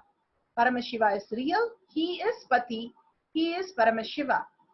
Then he asks question about the Pasu and Pasa. The first declaration that we need to make very clearly is that Paramashiva is real and he has come down as our Guru, and we are, for us to experience the Paramashiva space, removing our inauthenticities. Here beautifully he gives the second verse of translation of how the cleverness is not going to help, but only integrity helps. Absolute non-dual oneness. Who establish absolute non-dual oneness? Anything that we are going towards power, or we are going to prove our knowledge, or we are going to prove our skills, does not work with Shiva. Gaining powers, gaining authority, gaining supremacy, or gaining the successfulness does not help us in any way in moving towards the space of oneness with Paramashiva. But only thing which happens, which needs to happen in us, is the integrity. The integrity how Gopikas had with Paramashiva. They knew that Gopikas had with Krishna. They knew very well that Krishna was ultimate, and from the space of ultimate, they experienced the oneness with Krishna. Such a beautiful space, that is the integrity. The only thing understanding is the space of Paramashiva in us. Other than that, the inner identity or outer identity to go on attesting us, go on proving us, or trying to be successful, trying to achieve something, trying to have a goal, or trying to be authoritative or clever, on trying to deal with something or strategize with a guru, does not help. Bhagavan beautifully says possessing or strategizing or trying to be powerful or playing politics or very skillful, both nothing works with Lord Shiva. Both the identities, the inner identity and the outer identity that we project to others, does not make any sense, because it is only the illusion getting reflected as delusion. Bhagavan beautifully says, go beyond that, the space of Paramashiva, the Paramashanta Swarupa space in you, which is where he resides. And that is the only real space. Other than that, nothing exists. The planning, the thinking, nothing can help us. Only just dissolving our mind in the oneness space of Paramashiva makes us manifest at that moment whatever is required and manifest as reality, as Bhagavan himself plays the Leela through all of us. Here beautifully he is given the establish himself in the absolute non-dual oneness with Lord Shiva. The absolute integrity with Lord Shiva is the only thing which works with Paramashiva, who keeps himself free from all sort of differentiating notion. He does not engage in good or bad. He does not give credit or disrespect. He is beyond everything where he resides. So the superpower of all knowingness in us resides beyond the identities that mind is consistently trying to create and attest the identities.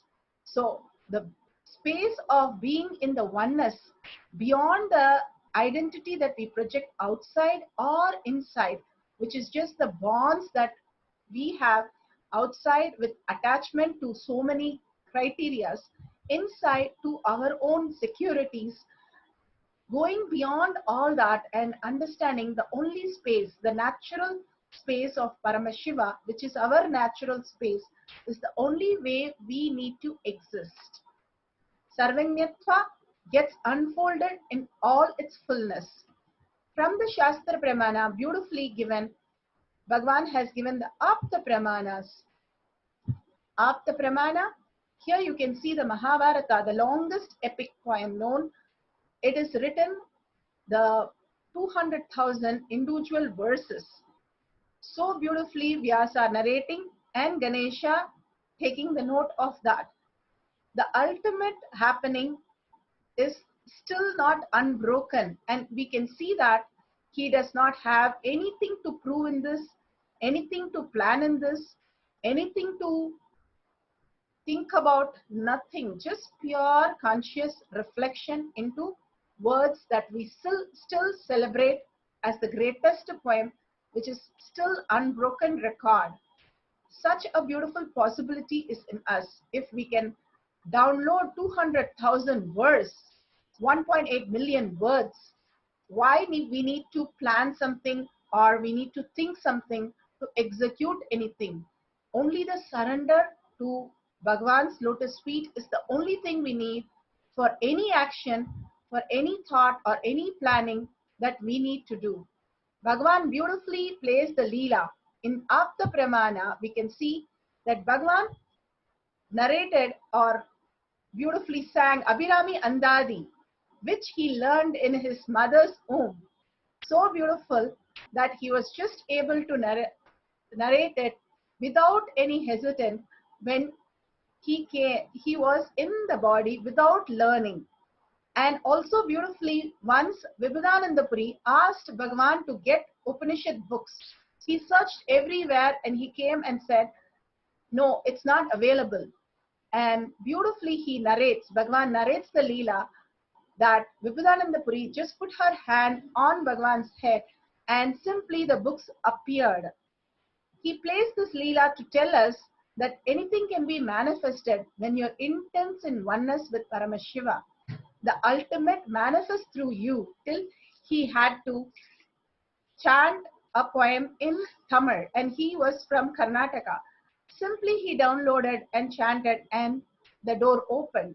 Same thing Arunagiri Nadar, when he was just blessed by Muruga, simply he was able to sing the Tirupugar, which is even now sung by many disciples and devotees all over the world. Simply it starts happening when you are in oneness. Complete in oneness, everything manifests through you is the only thing that we need to understand as our reality.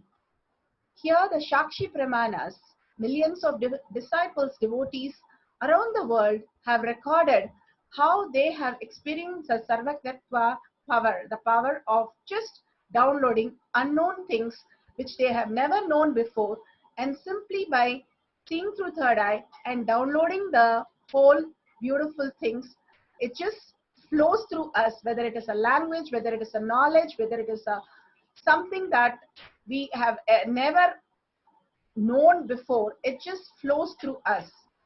Bhagavan beautifully shows all these pramanas for us to understand that it is not knowledge through our five senses, but it is beyond the five senses, where you connect to Paramashiva, the supercomputer, and you can download any knowledge. The full Wikipedia is there, and you can just download the Akashic record that we call. Just gets downloaded of all the knowledge and all the things that is available here. Here beautifully one of the devotees says about string theory, and they did not know anything about it, and then suddenly Swamiji revealed for them that it is to do with the gravity, electromagnetism and other forces that occurs in nature.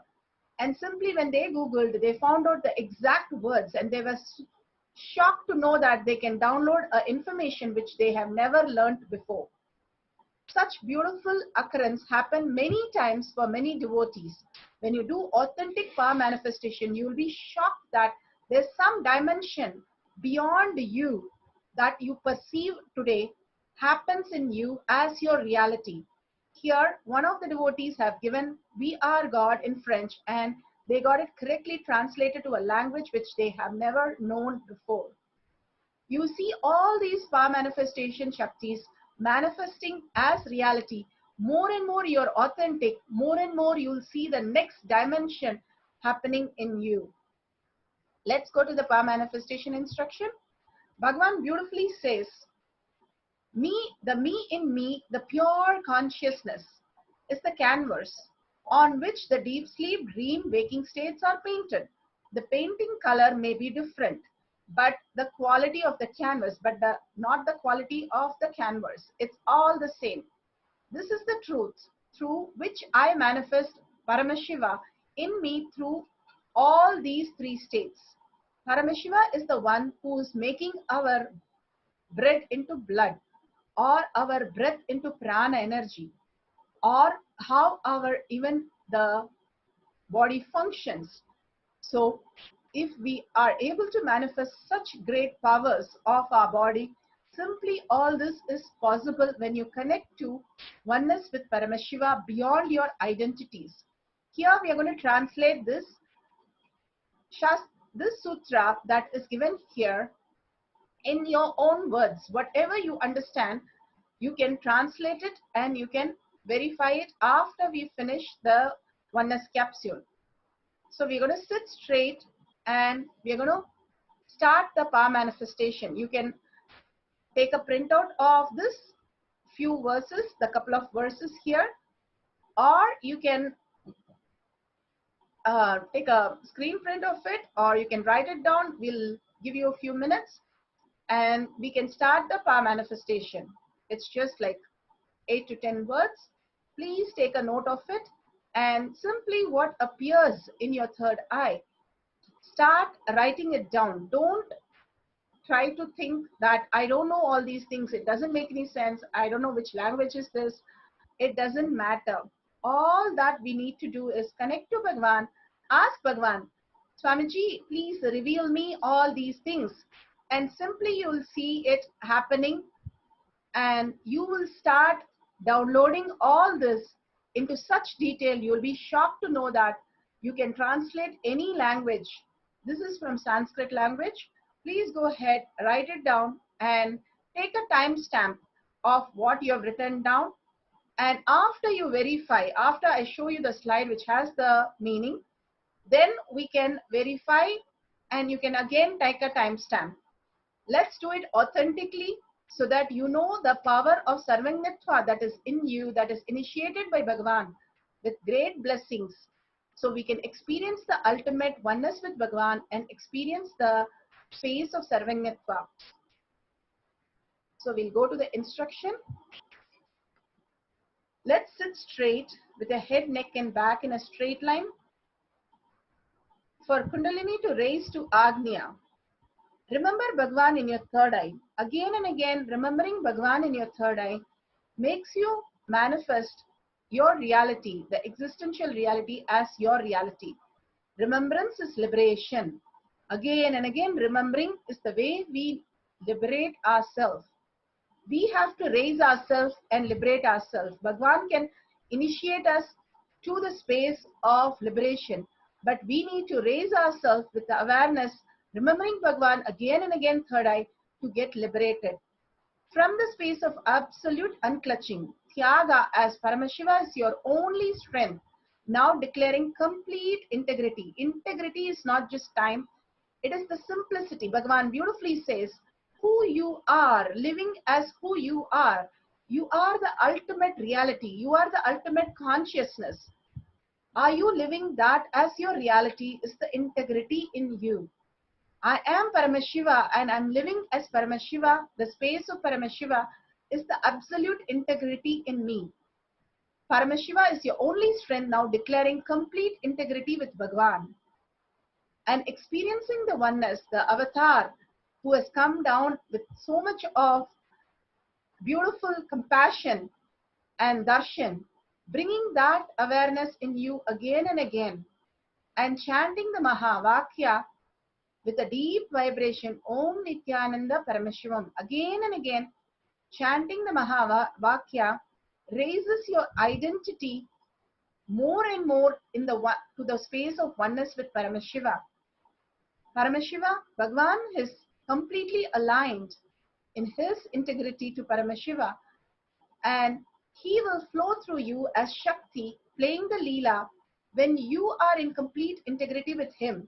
And Mahavakya helps you to integrate with Bhagavan completely in oneness to the space of Paramashiva in you. And let's start now with a oneness capsule and a timer of 11 minutes. Let's start chanting, and whatever appears, please note it down. And again, I'll show you the slide. This is a Sanskrit word. We are going to translate into whatever appears, the words, translation, whatever appears, just write down in English. Then at end of the 11 minutes, we'll show you the translation for this. Just only be in the space of oneness in chanting the Mahavakya. Let's start. Om Nithyananda Paramashivoham. Intensely start chanting. We'll play the Mahavakya now.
Okay.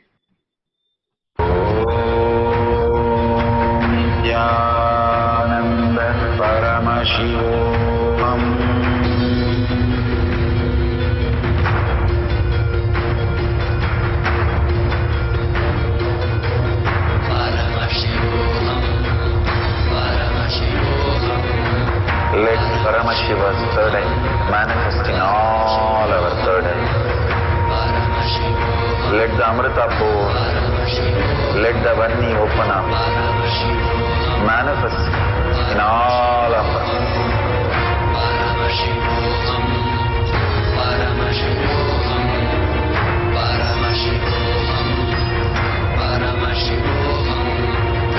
Let Paramashiva overflow, manifest the power in all our third eye. Nithyananda Paramashivoham.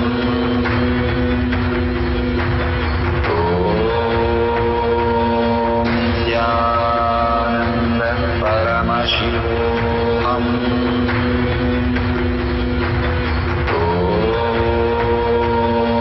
Nithyananda Paramashivoham.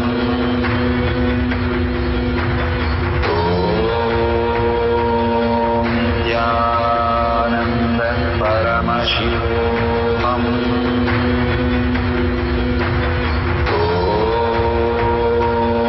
Nithyananda Paramashivoham. Nithyananda Paramashivoham.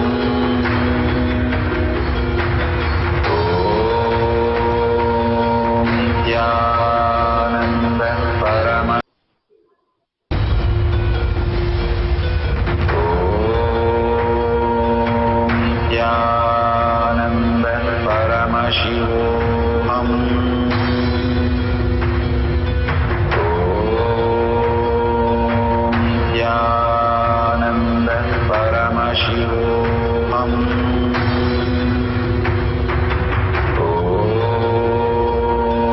Nithyananda Paramashivoham. Nithyananda Paramashivoham.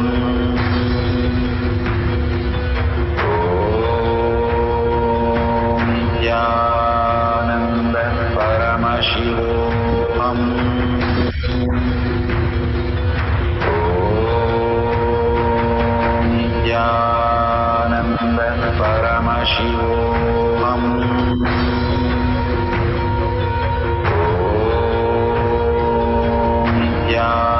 Nithyananda Paramashivoham.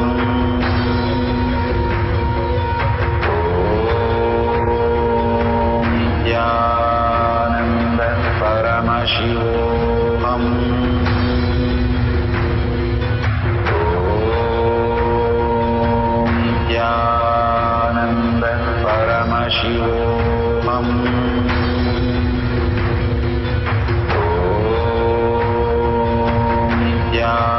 Nithyananda Paramashivoham.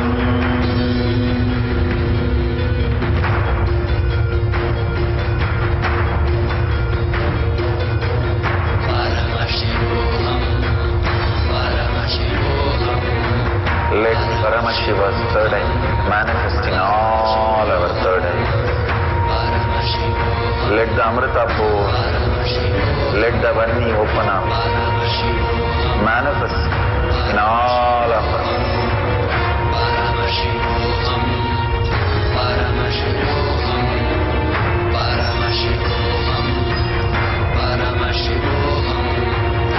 Let Paramashiva overflow, manifest the power in all our third eye. Nithyananda Paramashivoham.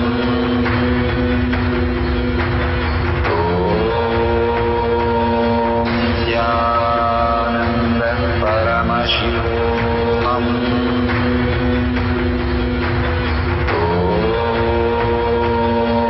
Nithyananda Paramashivoham.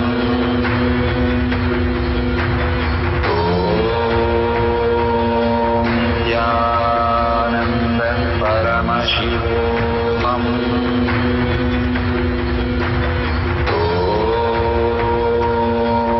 Nithyananda Paramashivoham.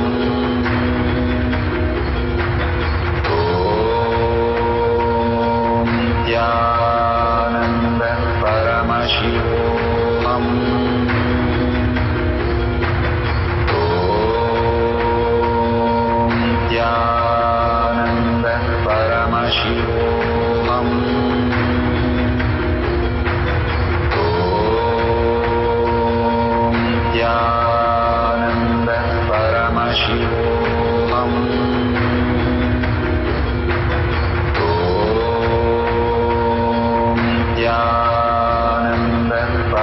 Paramashivoham.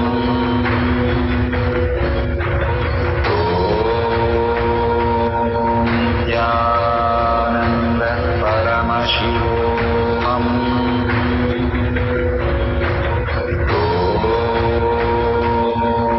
Nithyananda Paramashivoham.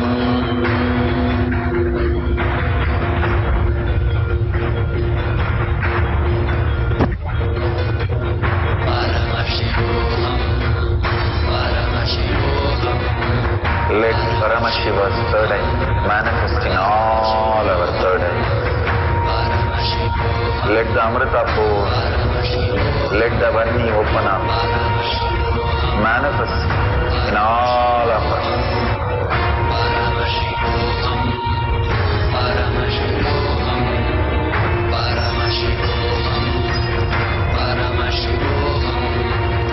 Let Paramashiva overflow, manifest the power in all our third eye.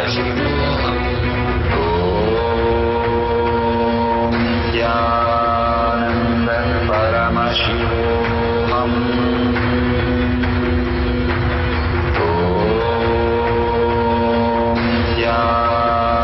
Nithyananda Paramashivoham.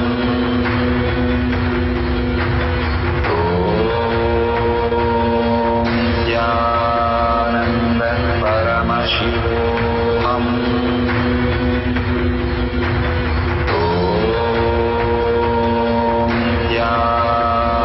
Nithyananda Paramashivoham. Om Nithyananda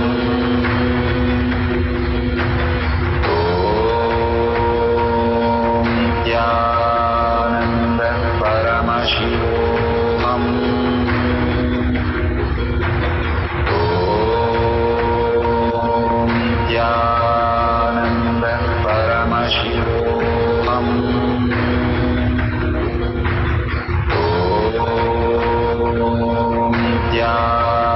Nithyananda Paramashivoham. Om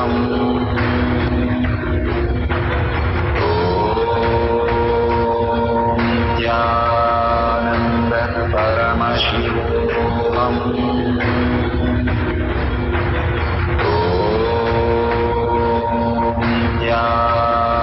Nithyananda Paramashivoham.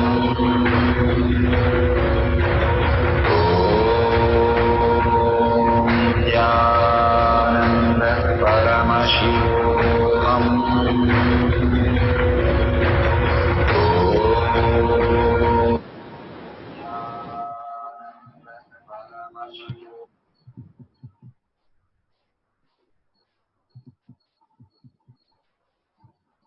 Now let's look at the translation of the verses.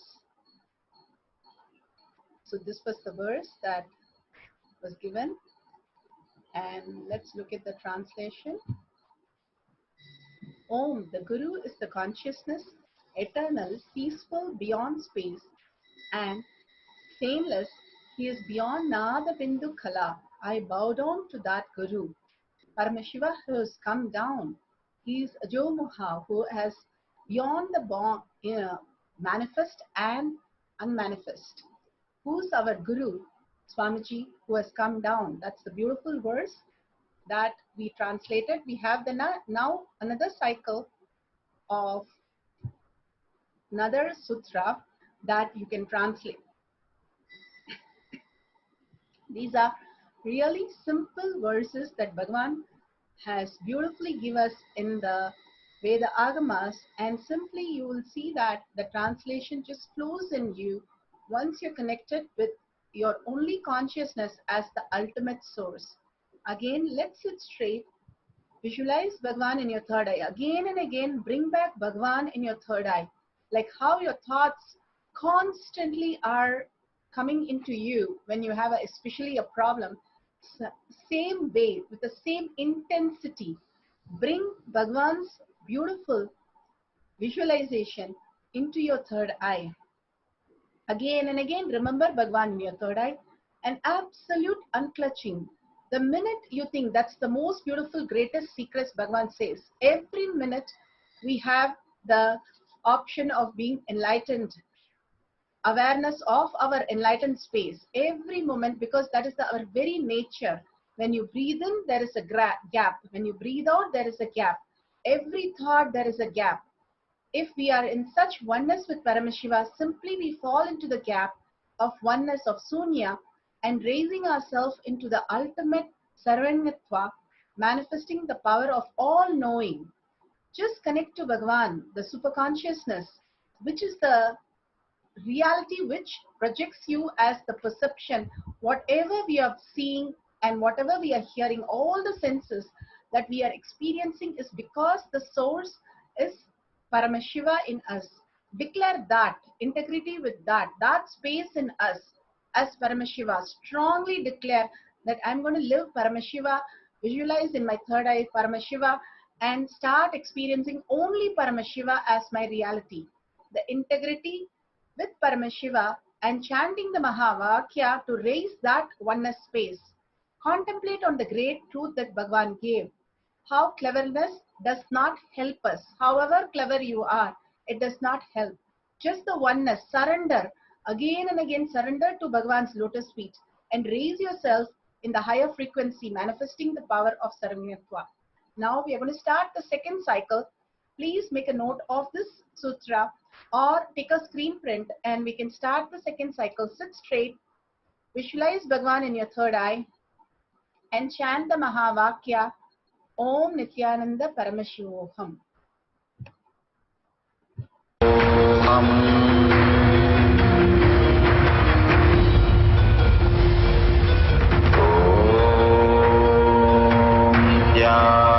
Nithyananda Paramashivoham.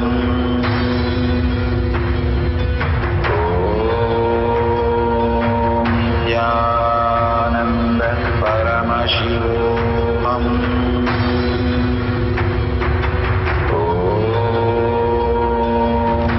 Nithyananda Paramashivoham.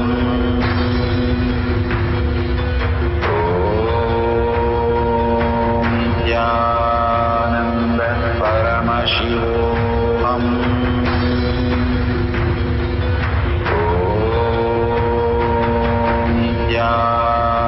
Nithyananda Paramashivoham. Nithyananda Paramashivoham.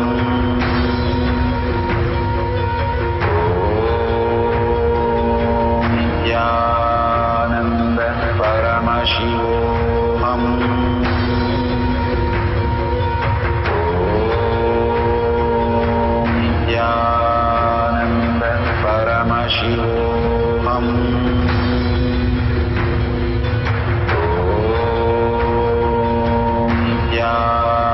Nithyananda Paramashivoham.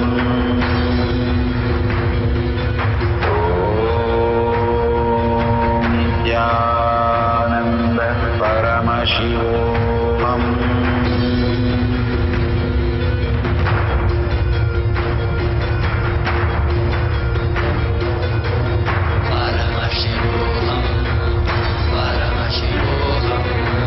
Let Paramashiva's third eye manifest in all our third eyes. Let the Amrita pour, let the Varni open up, manifest in all of us.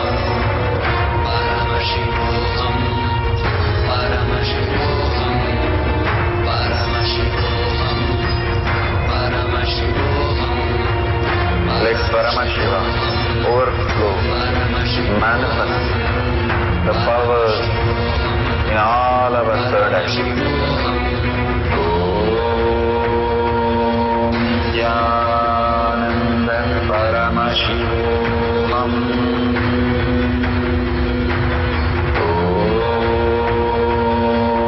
Nithyananda Paramashivoham.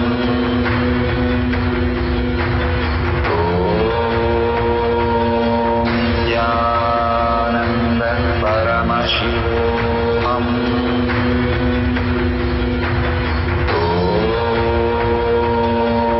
Nithyananda Paramashivoham.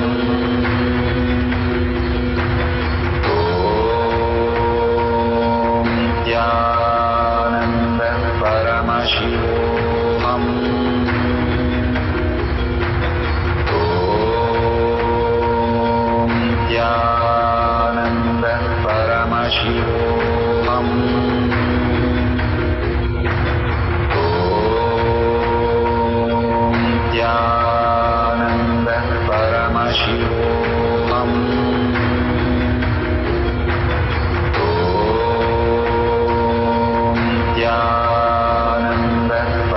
Paramashivoham. Om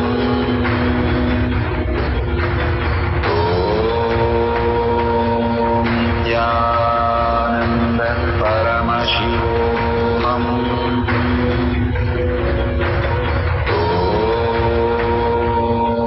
Nithyananda Paramashivoham. Let the Amrita pour, let the Vani open up, manifest in all of us.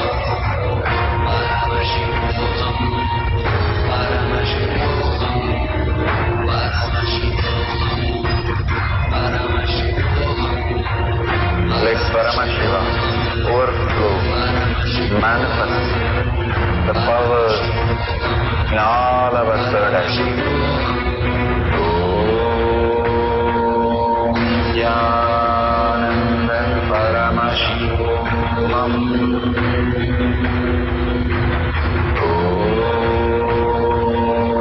Nithyananda Paramashivoham. Om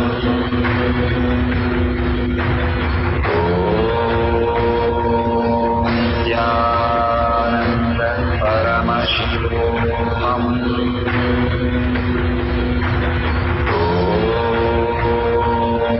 Nithyananda Paramashivoham. Om Nithyananda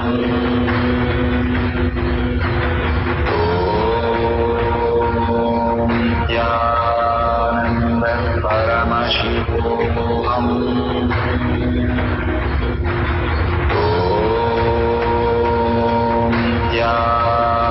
Nithyananda Paramashivoham.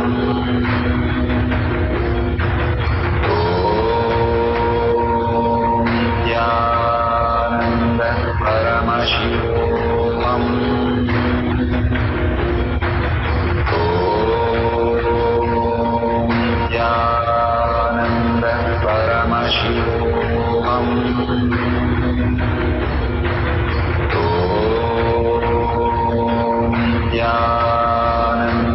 Paramashivoham.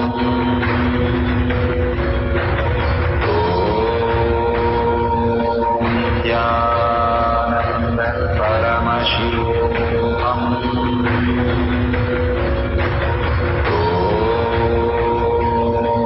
Nithyananda Paramashivoham. Om Nithyananda Paramashivoham.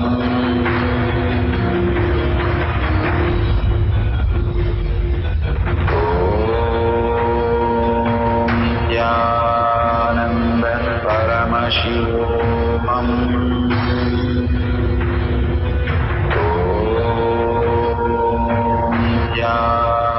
Nithyananda Paramashivoham. Om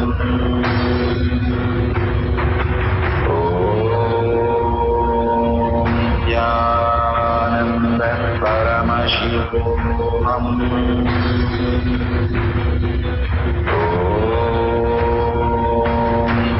Nithyananda Paramashivoham. Om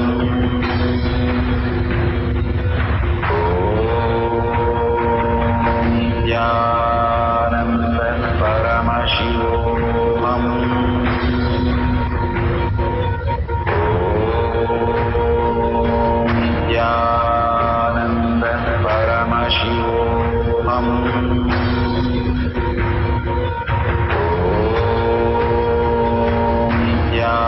Nithyananda Paramashivoham.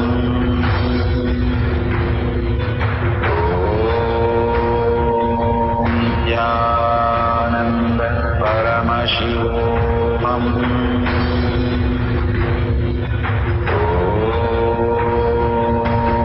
Nithyananda Paramashivoham.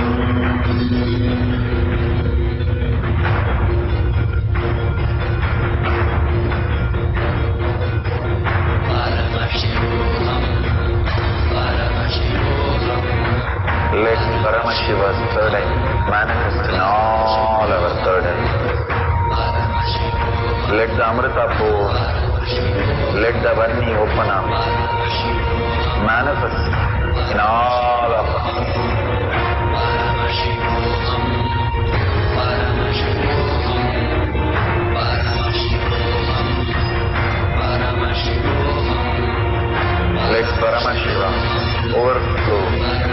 manifest the powers in all our third eye. Nithyananda Paramashivoham.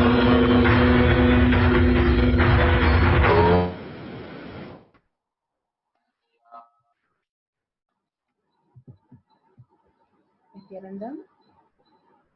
So beautiful. Whatever Bhagavan has revealed in the third eye for the second cycle, please go ahead and I'll show you the second slide of the second sutra. This was the sutra that we translated into. And here is such a beautiful translation. Let the vital life energy wind present in now merge into all-pervading eternal cosmic air. And now let this gross body disintegrate into basic element and be sacred ash. Such a beautiful verse that Bhagavan has given. Whatever is got translated or whatever you have perceived, the thought current, whatever you are started to manifest, that is ultimate. Don't think you have to be 100% perfect. Yes, once we start learning, for example, we start the first level, first standard, first grade, then second level, third level, fourth level, and when we come to the 10th level, then we give a public exam. We take some time. Same way, manifesting is one thing. Getting Trineth Tilak is the most beautiful space. All these manifesting, more and more you're aligned that you are manifesting. You start getting grounded. You cause others reality manifesting. Then you will see you're manifesting so many powers. This is for social media users. If you're part of Paramashivoham program, please go ahead with the next Jnana sessions. So here we have for Facebook viewers and YouTube and other social media viewers. Please go ahead and share all these great truths. Bhagavan always says that we have to pull ourselves up or we have to lower ourselves.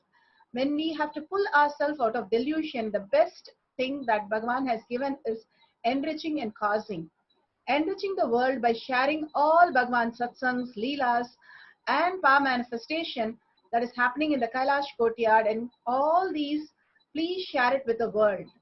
Just by sharing, you are enriching the whole world, which is a reflection of who you are inside, and causing others reality. Raising them to the ultimate oneness as their reality is nothing but clearing your space, expanding your inner space more and more. When we cause others reality, we expand in our inner space and manifest as reality. Contribution is the only way we live. If you see all the avatars who have come down, they have done only one thing, and that is contribution. Such a beautiful, compassionate space of just contribution and contribution and contribution. So please go ahead and share in tinyurl.com/powermanifestation.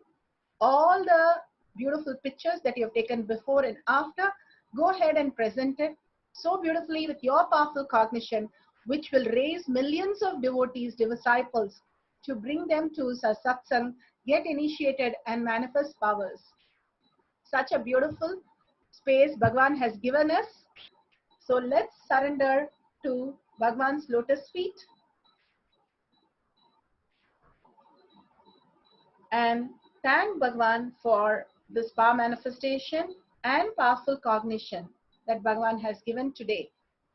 Go ahead, share all these with the world and surrender yourselves to Bhagavan's lotus feet for such great knowledge, all-knowingness.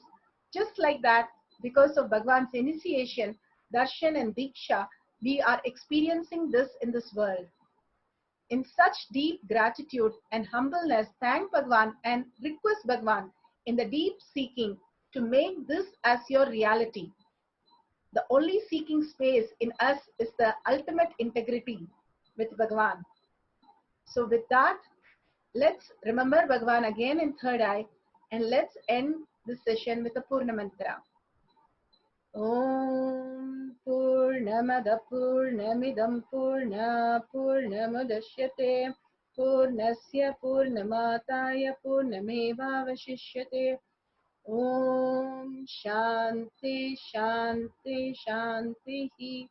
Hari Om Tat Sat Sarvam Bhagavate Sri Nithyananda Paramashivam Padukarpanamastu. Om Nithyanandam.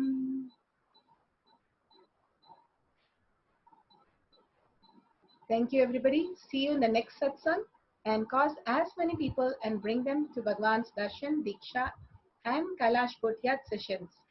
Thank you, Nithyanandam.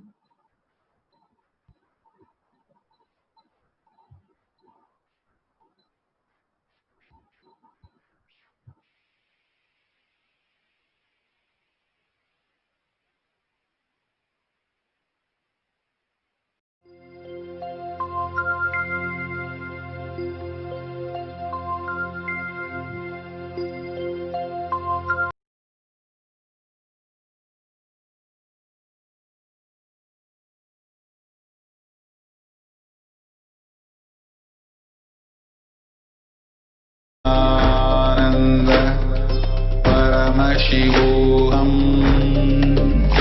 Om Nithyananda Paramashivoham. Om Nithyananda Paramashivoham. Om Nithyananda Paramashivoham. Om Nithyananda Paramashivoham. Om Nithyananda Paramashivoham. Om Nithyananda Paramashivoham.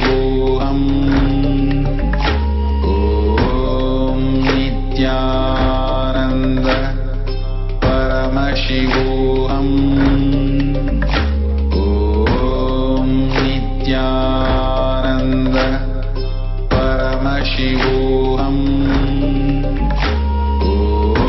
Nithyananda Paramashivoham. Om Nithyananda Paramashivoham. Om Nithyananda Paramashivoham. Om Nithyananda Paramashivoham. Om Nithyananda Paramashivoham. Om Nithyananda Paramashivoham. Om Nithyananda Paramashivoham. Om Nithyananda